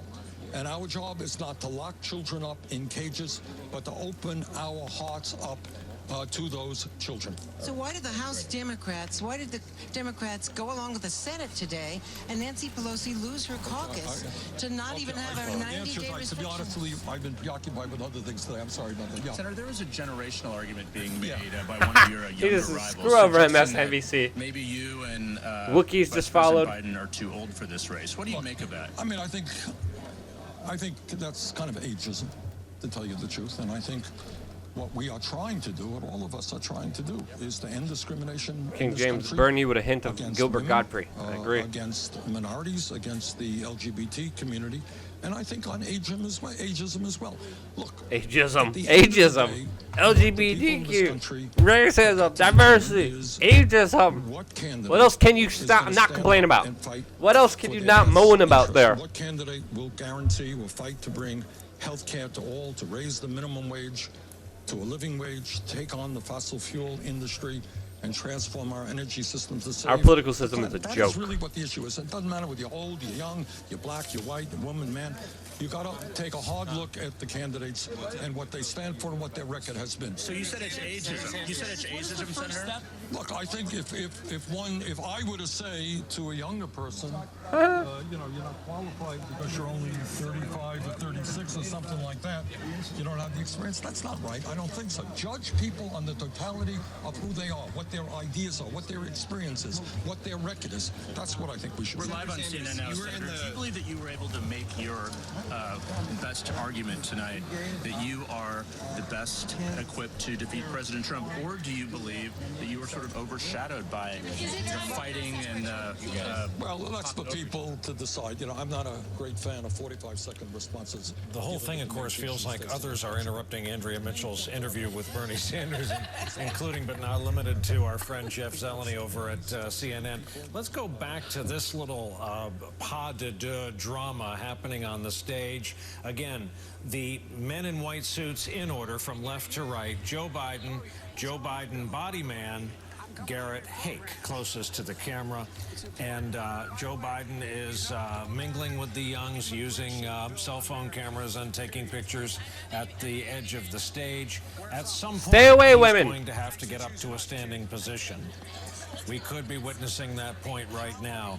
Our thanks to our friend and colleague, Rachel Maddow, who I am guessing is in the mood to leave the venue and do something else not related to a debate. There are more photos to take for the former vice president. Go take your photos. This has to end at With some the creepy point, man. because they're going to have to vacate the they're venue. candidates. I mean, I think we... Coming up on curfew here. Garrett's going in for his move. Texas. Yeah, Garrett, come on, you little punk. Man up there. Mr. Biden, did Kamala Harris mischaracterize her position? On which of the subjects? Take on a the knee, busing Garrett. question in particular. Yes, she sir. did. She mischaracterized it how, sir? He does not want to talk to him. She mischaracterized it because I supported busing to eliminate de jure segregation. That means segregation and it's turned around, but I get difficult to talk to jury segregation and selfie. He's like, screw you. I just want to take my selfies with these women. Don't you dare. Don't you dare talk to me, Mr. Vice President. Anchorman. She made the argument that this is very personal to her, that this was essentially an issue that The anchor's the so federal uncomfortable. government should have a role interacting in the local space here. You Well, were it should. It should have a role by breaking down the barriers that exist in institutional racism. That's what I did when I was a local official and a county official. Institutional What we're racism. talking about is whether or not the Department of Education, as opposed to the courts, could order de jure segregation, means segregation imposed by law. There's de facto and de jure segregation. I supported the court's ability to strike down to order busing. As a matter of fact, I voted against an amendment that came up in the Senate. It was the deciding vote for a senator here in Florida. It was called the Gurney Amendment. I was the deciding vote. He wanted to take away the power of the court to stop busing. I voted against it. In the middle of the year, we had the largest busing order. Anyway. Is it frustrating to you in the year 2019 to be He doesn't want to have any of it. these debates at this It point? should be about the future. It should be about what we're going to do to deal with institutional racism. And it's real. We should be talking about what we should be doing in the prison system. For example, the idea that we allow prison, and the legislation we passed, it said no private prisons, didn't get through. But the fact of the matter is, I think we should not be sending anyone with a drug problem into a prison. They should go into a rehabilitation system. We should be training people in jail how to read and write. When they get out, they not only should have their rights restored to vote, they should all have all their benefits available to them, Pell Grants and so on. So we're going at this backwards, but it has to start. It has to start with allowing children. That's my wife. Anyway, sorry. I can't compete with Dr. Biden. I think we'll leave it there. That part's true. Garrett Hake, thank you for that. It was worth hanging in. Joe Biden and now Dr. Jill Biden on stage. Chris Matthews has Senator Gillibrand. Chris? Thank you, Brian. Senator, thank you. You know, you raised an interesting challenge, I think, to the president tonight. Is he taking us to war in Iran? I'm very concerned that he is. That was one of the good points you made. Saber rattling, he has been destabilizing the Middle East, and to not only be on the brink of war, but now Iran is on the brink of breaching themselves and beginning to create the nuclear materials they need for a nuclear weapon. It is unconscionable what he's done. He has no strategy at all. He is somebody who is hell-bent on war with Iran. And I'm running for president because I believe we need to stabilize the Middle East. We need to get our allies back to the table and get Iran back to the table and have a negotiated agreement over 20 years and have actually a path for peace in the Middle East. Do you believe that as a candidate, if you don't get elected, well, you can't be elected next year. Pete Buttigieg is trending right now. Tonight, for example, for women, do you think you can kill the Hyde Amendment? Because I just wonder if Rosa DeLauro and the others in the House are actually going to do that. I do. I am tired of being... You think you can do it? I do. I'm tired of being on the defense. And as I said, you know, the way Washington works is everything's negotiated behind closed doors. And I can tell you, every time you close that door... But there are women behind those doors, too. Compromises are made on the backs of women. My story never uploaded. Out the window, and that's how we got Oh, in you the first got to be place. kidding and so, me. You know, when I'm talking about Vice President Biden and, you know, men of both parties who have been in charge for a long time, the first thing they do is try to compromise on women's reproductive freedom. And as president, when that door closes, I will never compromise on women's reproductive freedom. Do you think the shot taken him? Yeah, don't talk about war. Let's just move back to abortion. That's the easy issue. Segregationists by Kamala Harris, your colleague in the Senate. Do you think it was a fair shot? That he was praising segregationists? No, yes, I think what Kamala said was a fair shot. And I can tell you, you know, it's not up to just black women and brown women to be fighting for ending racism and to fight against the wealth gap between black and white America. It's also incumbent upon white women like me to lift up their voices and fight for them too. And so I have Virtual a very signaling. approach about how I will address Uppity. the racial wealth gap as well Snotty. as institutional racism. That was and systemic so racism, from disingenuous. things like ending maternal mortality Wow. to having postal banking and legalizing and decriminalizing marijuana, as well as ending cash bail. Senator Kirsten Gillibrand, you got your message across. That was again. so Thank you much for disparaging. coming here. Back to you, Brian Williams. All right, Chris, thank you very much. We know That was so other candidates are disparaging. making their way to you. We have yet to go around the horn with members of our family here. I'll share only this headline. Kamala Harris breaks out. That's the lead on Politico. So that's notable Politico. at That's this because you hour. manipulated Steve the Kornacki situation across to the room make with the big her board. have the Steve? most amount of time. And then she had her little sound bites ready. Night for Kamala Harris. I think of it in terms of what is this going to do to Biden. I think there are two threats that emerged in this debate to him. One is what we were talking about in the pre-show tonight. Joe Biden's not just the front runner, but the biggest single source of political power he has to make him the front runner has been support from black voters. He has been running at least 10 points better with black voters than with white voters. And we saw black women in particular, he was at 49%. Nearly 50% with black women coming into this debate. So that dust up with Kamala Harris, how is it going to affect that? And I think the other question, to be honest, is not the substance of that dispute as much as how Biden defended himself. He had a week to prepare for a moment like that. He had to know when he wandered into this controversy last week that it was likely one of his opponents on stage at least would bring it up, potentially Kamala Harris. And it seemed to me he was struggling to find a theme to really press in his response. He ended up pretty much volunteering that his time was up. That is how he met a very forceful, very personal, very strong challenge from Kamala Harris. I think it raises some questions. Look at the framing here. Out there, You can tell everything by the framing of the bigger agenda that they're trying to push His team here. has been talking about that changing after this. Sometimes you see that with candidates. They have a bad debate and they turn it around. I can remember George W. Bush in 2004, first debate, he was kind of aimless against Kerry. He woke up. Barack Obama, bad first debate in 2012 against Romney. He woke up. Remember, they sent Biden in, by the way, after that first debate where Obama struggled in 12. In the VP debate, it was Biden's who was sent in by the campaign to rough up Paul Ryan. So can a campaign basically tell him, hey, you got to be better than this. You got to be a little stronger this next time. Does it wake him up that way? Yeah, you little weakling. Because I think if you get that same performance when he's Weakling like that, Joe. which is only going to happen more and more as this campaign goes on, I think that's trouble for him. Nicole Wallace, your president was invoked. 30 seconds. So I was the communications director in 2004 after that debate, and I remember watching it in the staff room with Condi Rice and Karen Hughes and Dan Bartlett, and I was one of the younger staffers, and the faces were white, and they knew he'd bombed in the first 5 minutes, and he really terrible feeling for your he boss. bombed. But I had the unenviable job of taking him the polls the next day, and he had dropped like 13 points. I mean, the magazine, the Slicks, Newsweek and Time were still super important in campaign news cycles that came out once a week. Yang's answer on China was also weird. The polls dropped 13 points, and so we were able to say, A, it was a terrible performance, and B, you dropped 13 points. And we did, as Steve Kornacki said, we did turn around prep and the performance. But I think that you were reading some reporters' tweets. I mean, there's already there are two problems for Biden, and he's still the front runner. I imagine he still will be tomorrow. A lot of people like him a lot. But there are some signs of trouble, just as a former campaign staffer, leaks. And this reporting that you were talking about. Yeah, that he's not preparing, that he's set in his ways, that he's having some issues with listening to staffers who are trying to get him to prepare. Kamala Harris is not that. She is a preparer. And here's the thing. Steve talked about African-American voters, particularly black women, being the base right now of Biden's support. Black voters are super pragmatic. It's not about love. It's about who can win. They're head voters. They say who can win. They only pivoted to Barack Obama when he showed that white voters in Iowa would vote for him.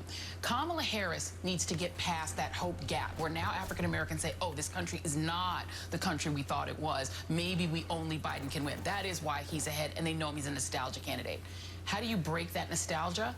You position Biden as a candidate of the past, and she positioned herself right at the fulcrum of the past and the future. She said, I myself, when I was young, we were at that leading edge of trying to desegregate these schools. My sister is a little older than Kamala Harris, a little younger, than Kamala Harris, and was in that leading edge of little kids that had to try to be bused and got horrible reactions from white kids.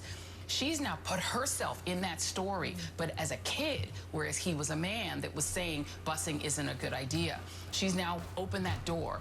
And the thing that hurts Kamala Harris the most, and the reason she hasn't been able to really move being a prosecutor raises suspicions among young African Americans. Kane said if you turn the debate into a drinking game, we'll all die. I agree. Nerdy Guy 28 just filed. Thank you very much. Of being a prosecutor, where she's prepared, where she's succinct, and where she's Kane says I gave up drinking now. Now I need a shot. I feel you. But she goes at you. They're streaming G20 in Osaka. Who's streaming the G20 in Osaka? That does two things. It makes black people doubt. John briefly just followed. Thank you very much for that. Thanks for being a part of this discussion. He's not the only guy who can win. And it says, oh, wait a minute, maybe she could. Should we tune into another network? What other network should we tune into? She gave him the vision tonight. Colleen, can you put the picture up on the screen? The photo, I said, perhaps the most indelible picture of tonight. Let's watch this propaganda. We did not see during the debate, but there's the picture. That's young Kamala in Berkeley, California. Eugene Robinson, you've been listening to the conversation. We've yet to ask you what you made of the debate we just What channel is the tonight. G20 on? Well, wow. First of all, this, tonight was different from last night. It just seemed more consequential, and I guess because of who was there. Look, I think everybody, including Joy, has perhaps understated the degree to which Kamala Harris sort of broke out. Kamala Harris broke out. That's the establishment talking point here. Kamala Harris. I think I'm going to do a Kamala Harris exposed video tomorrow. By the way, today I did a video about Tulsi Gabbard. Very important one.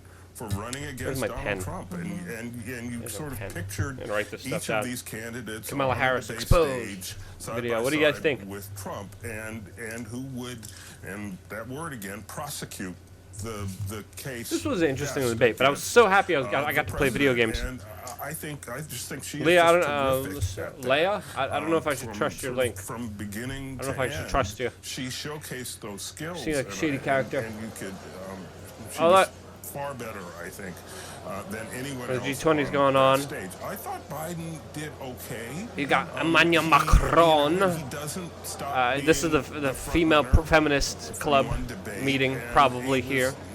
You got Trudeau meeting with Macron.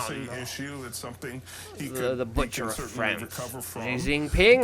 Right over here. He doesn't look too comfortable. The body language with Xi Jinping. By the way, we're playing audio from the G20 still.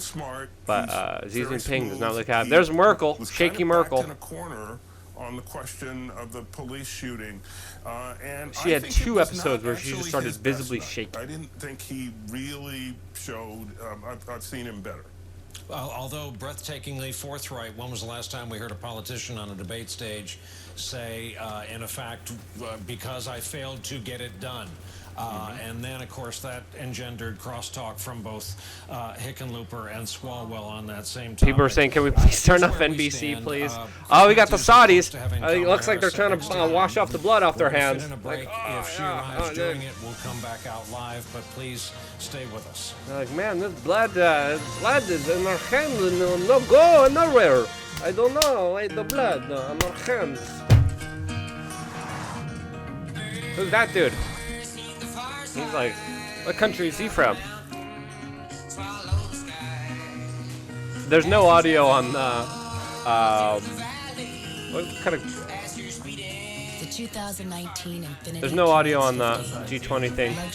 You can just interpret body language. There's Tusk. QX50 for $379 a month. Wait, did I die? How do these other OTC medicines compare to Zysol? Well, looky here. Zysol works faster than Claritin and lasts up to 6 times longer than Benadryl. Wait. So for the latest and powerful Get your relief, it's just pharma medicine out of here. Did he say something? Where's Trump? Where's Trump, man? He always has Trump. One thing about Trump, he has very expressive body language. Like. Room Mike says Mohammed Bonesaw Salman. Yep, Blatch. Pardon me. Excellencies, members of the delegations. Excellencies, I would question that. I would question that term. Before beginning the session, we would like to take a picture of the round table. Oh, there's Please the look dance in the lady. direction of the photographer in front of the flags. Please look in the direction of the photographer in front of the flags. There's the weird UK dance lady who Here can't sitting near do a Brexit. Prime Minister, please look to the back in the direction of the photographers in front of the flags. All right, come on, give me the Trump man. MSNBC still trying to sell you crap. では、旗の前の公式カメラマンの方にお向きください. Please look in the direction of the photographers in front of the Yeah, flags. I thought, what was that, Theresa May? I thought Theresa May was done, but they haven't elected a new leader. There's a Japanese dude. Ah, look at the Saudi. Yeah, Trump there. I was hoping to see more body language from Trump, and that's always extremely, extremely telling.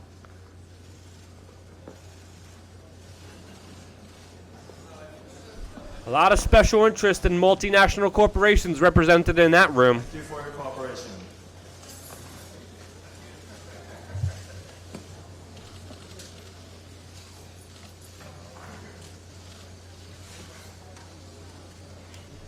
Let's see the rhetoric and empty talking points that we're going to see from these individuals.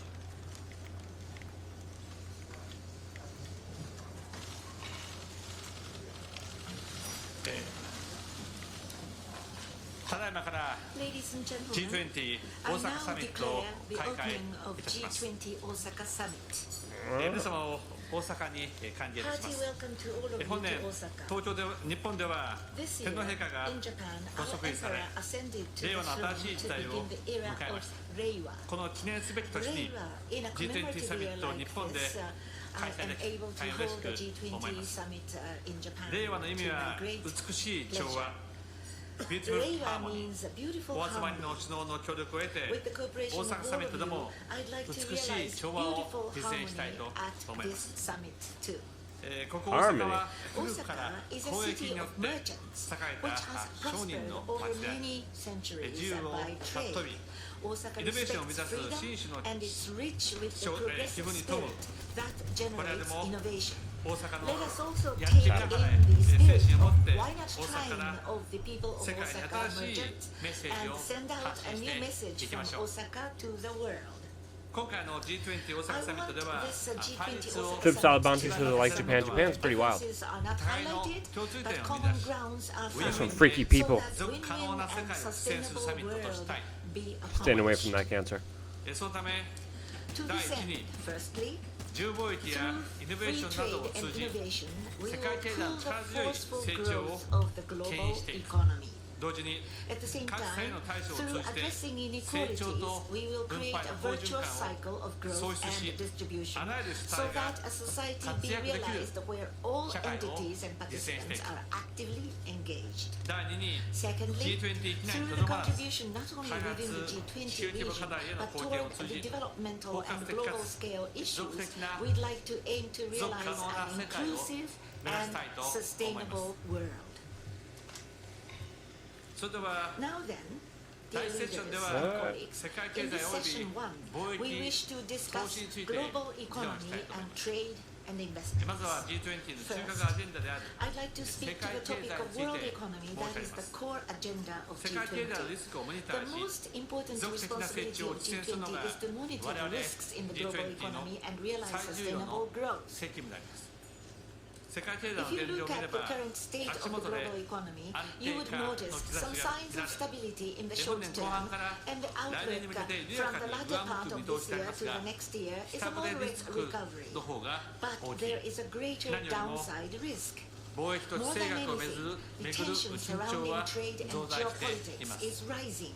これらの The 下方リスクに responsibility 対 of 処し G20 is 必 to 要な counter 行動を取る such のが downside risks G20 の and take 責務であります necessary actions. すべての政策手段 I'd を用い like て to share with you 成長を my 実現 determination していく to realize という growth 決意を resorting 共有 to したいと all 思います available policy means. さらに This is boring. To realizing sustainable growth in the medium to long term, Alright, one more game. I'd like to 世界 point 経済 out がしてい three る structural 構造的 challenges The translation's horrible here. Let's listen to the propaganda. Oh, they're loving Kamala Harris. What a surprise. I'm going to let them know, I'm with you, white voters. But then again, Oh, I'm also going to play Whitey. Hey, Whitey. TV and show black people, hey, I can talk to you and be friendly with you. Jimmy Carter, who signaled during his run in '76 that, there's nothing wrong, went north and said there's nothing wrong with people wanting their neighborhoods not to change. That's a signal that you have to send, that dog whistle, to racially anxious white voters who used to be in the coalition.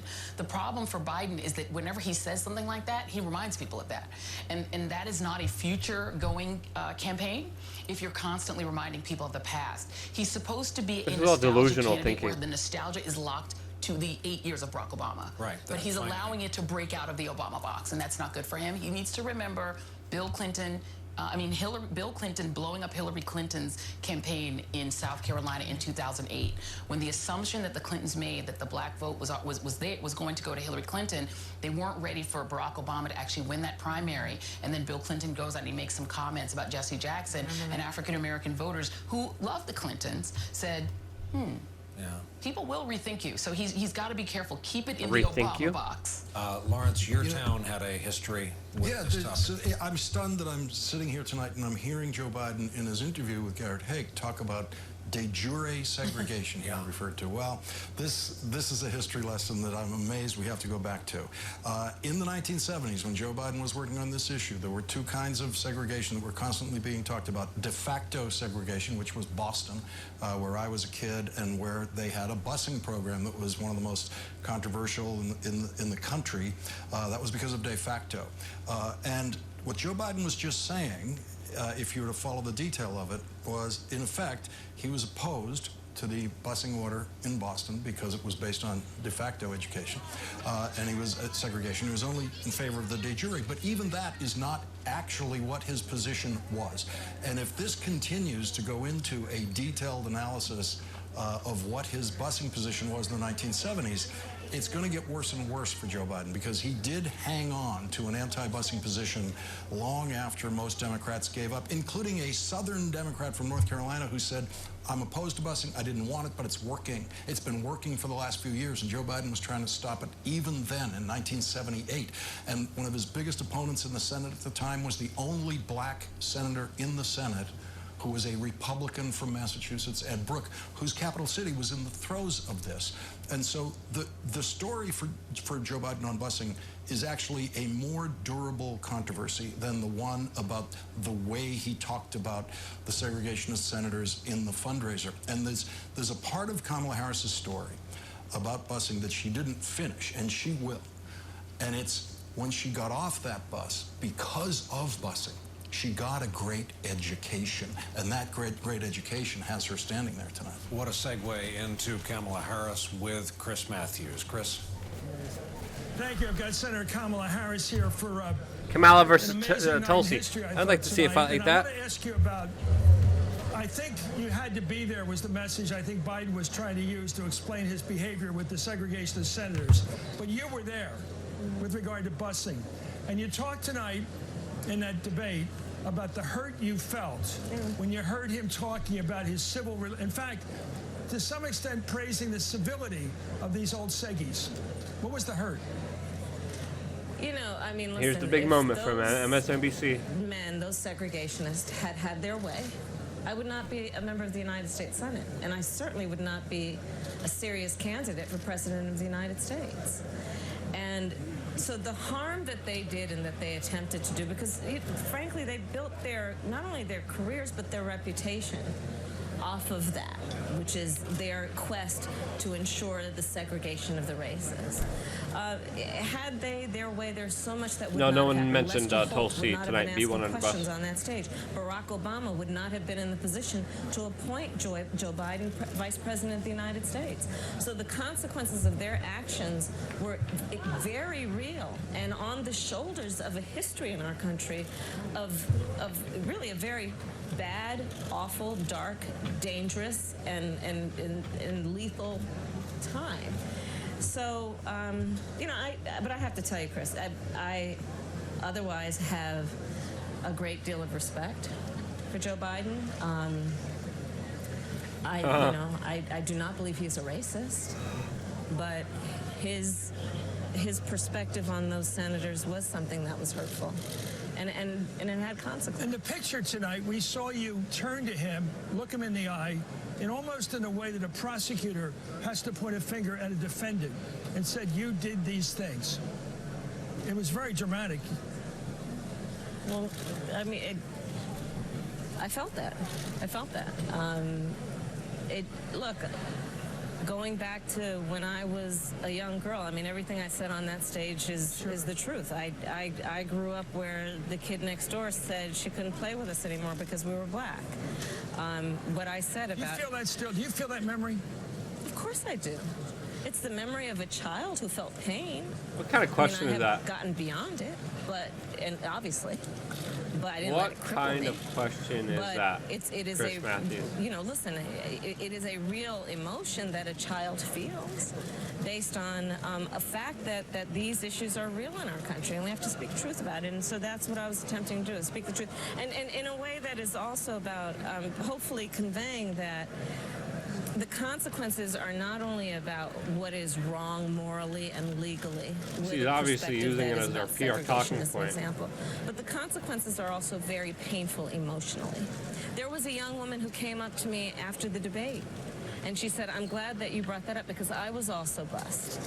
And it was also hurtful for me to hear those comments. So... Have you, and this is really important to people of all backgrounds and ethnicities. I don't like the word race, ethnicities. Right. How did you come out of that and not have hatred towards white people generally? No, well, I'm just asking because you talked about it, being a kid and having other kids being kept off as friends because their parents looked at you as someone else. Well, but, most Americans do not conduct themselves that way, and most parents don't conduct themselves that way. So there was no need to create a broad application because of that one experience. But we cannot deny that there are many children, black children in America, who have had that experience. Children of color who have had that experience, be they Latino, Asian, or black. That has happened. That happens in America. Watching former Vice President Knight, do you feel that he had an adequate answer to you emotionally, intellectually, historically to what you were raising tonight? I think that he, I would like to hear him acknowledge what was wrong about a perspective on busing. That was a perspective that I believe he had at that time. Yeah. Listen, we were all, busing was part of what was necessary to integrate the schools of America, and to then fall back on, well, what's the state's responsibility versus the federal government, that leaves the need to really address the fact that it was just wrong.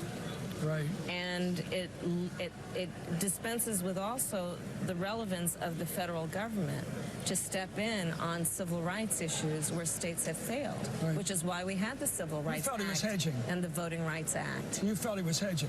Well, we have a different perspective on it. Okay. Brian Williams has a thought, and so also Nicole Wallace, who are in New York. Hey, Senator, it's Brian. If Vice President Biden had handled it differently, used different language, would we be having this conversation? If he had said, I was one of 100 and I couldn't overturn the election results in the southern states of the people I serve with, but our job was to pass laws. Do you, for example, respect all of the personal and legislative histories of your 99 colleagues in the Senate today?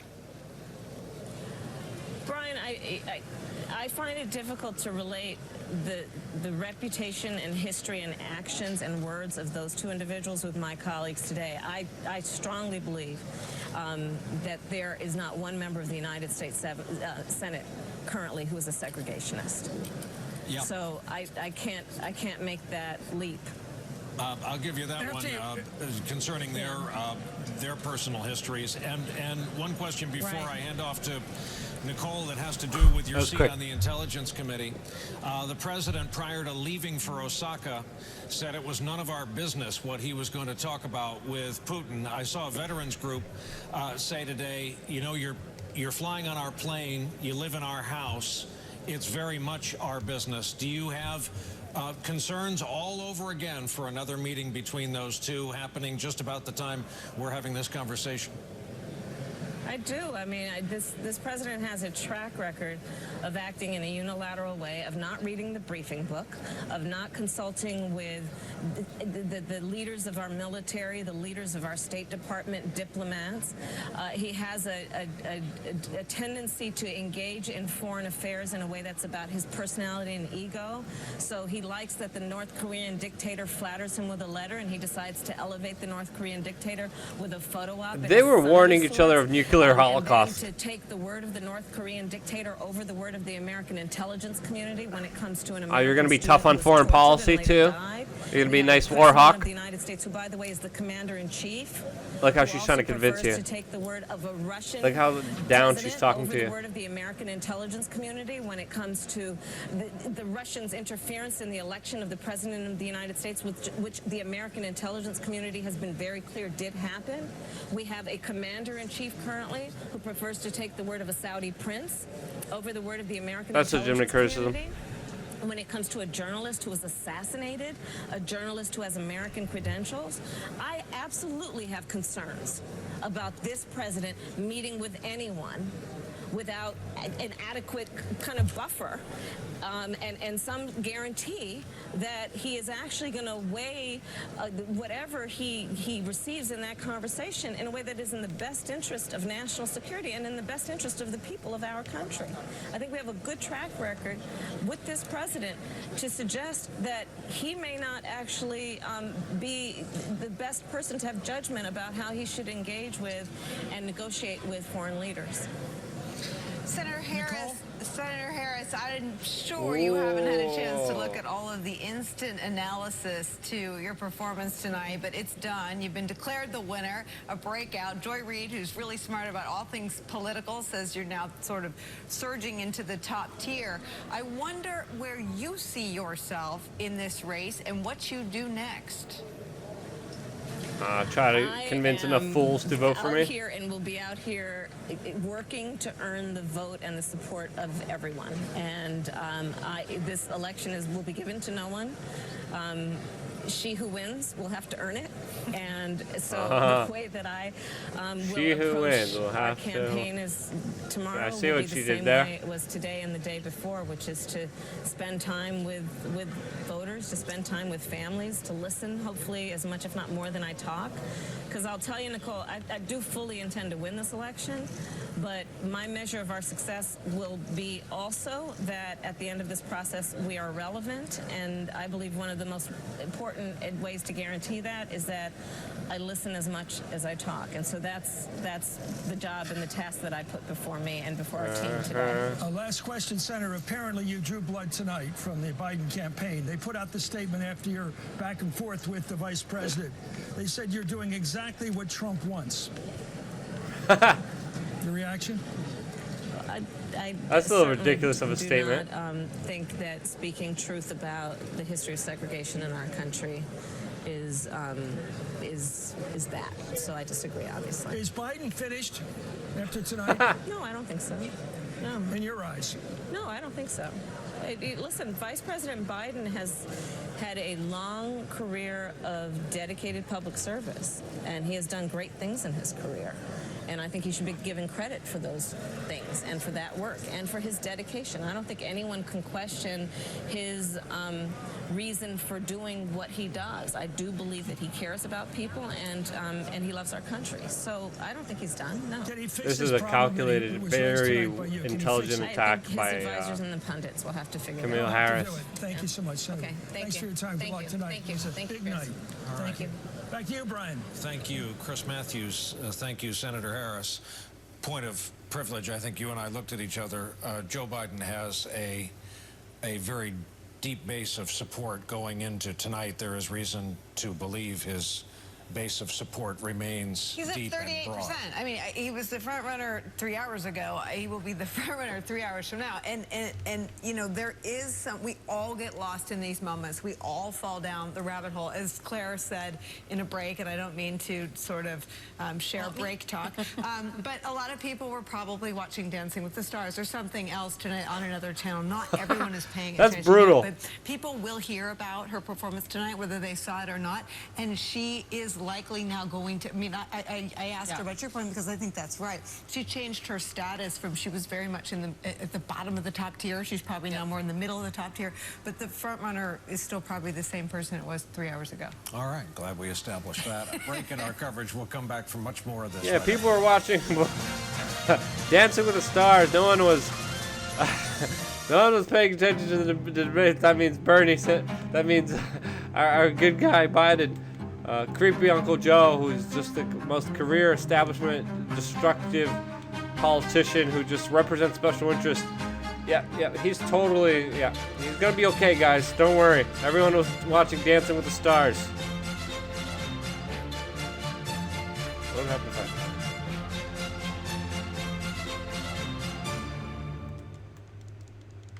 How do these other OTC medicines compare to Oh, Zysol? look, Big Pharma Well, again. looky here. Zysol works faster than Claritin and lasts up to 6 times longer than Benadryl. So for the latest and powerful relief that's just as effective at hour 24 as at hour 1, be wise all. Take Zysol. Curiouser and curiouser, said Alice. The rabbit hole went straight on like a tunnel for some way. I've seen a cat without a grin, but a grin without a cat? Hey, Mercedes. End audio. Change lighting to soft blue. The completely reimagined 2020 GLE with intelligent voice control and available third row. Your adventure awaits. Visit your local Mercedes-Benz dealer for exceptional lease and financing offers. Mercedes-Benz, the best or nothing. Calling all sunscreen haters. You're gonna love this. New Coppertone Sport Clear. Not thick, not hot, not messy. Just clear, cool, protected. Coppertone Sport Clear. Proven to protect. Maria Ramirez? Hi. Maria Ramirez. Let's see what this thing's gonna take us. Paba Lab 65 just followed. Brown Elvis donated 2 lemons. Thank you very much for that. Maria Ramirez. McDonald's is committing $150 million in tuition assistance, education, and career advising programs. Maria Ramirez. Nope. To help more employees achieve their dreams. With the TouchNote app, What do they you can just send your achieve? favorite photos as real cards straight from your phone. Simply choose your photo, write a Oh, what's message, that? and tap send. It's so quick and easy. Go ahead. We Surprise found- someone you love. Download the TouchNote app now. All right.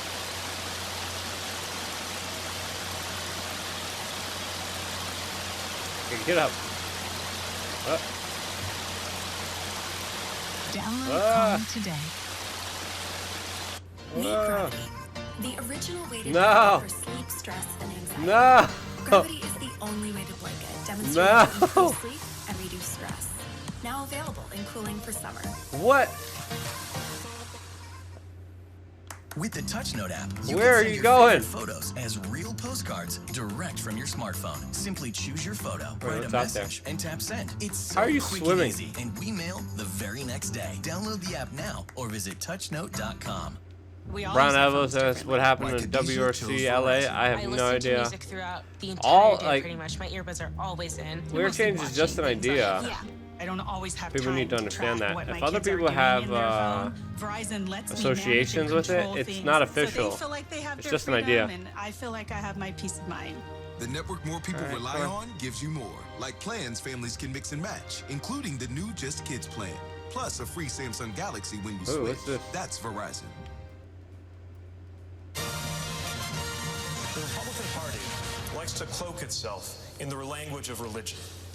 Oh, it's a whale. Our party doesn't talk about that as much, largely for a very good reason, which was we are Whoa. committed to the separation of church and state, and we stand Whoa. for people of any religion. Get in the and people helicopter. of no Get in the religion. helicopter. But we should call out hypocrisy when we see it. And for a party that associates itself with Christianity, to say that it is okay to suggest that God would smile on the division of families at the hands of federal agents, that God would condone putting go, children crash in that cages, party upstairs. has lost all claim to ever use religious language again. Vice President,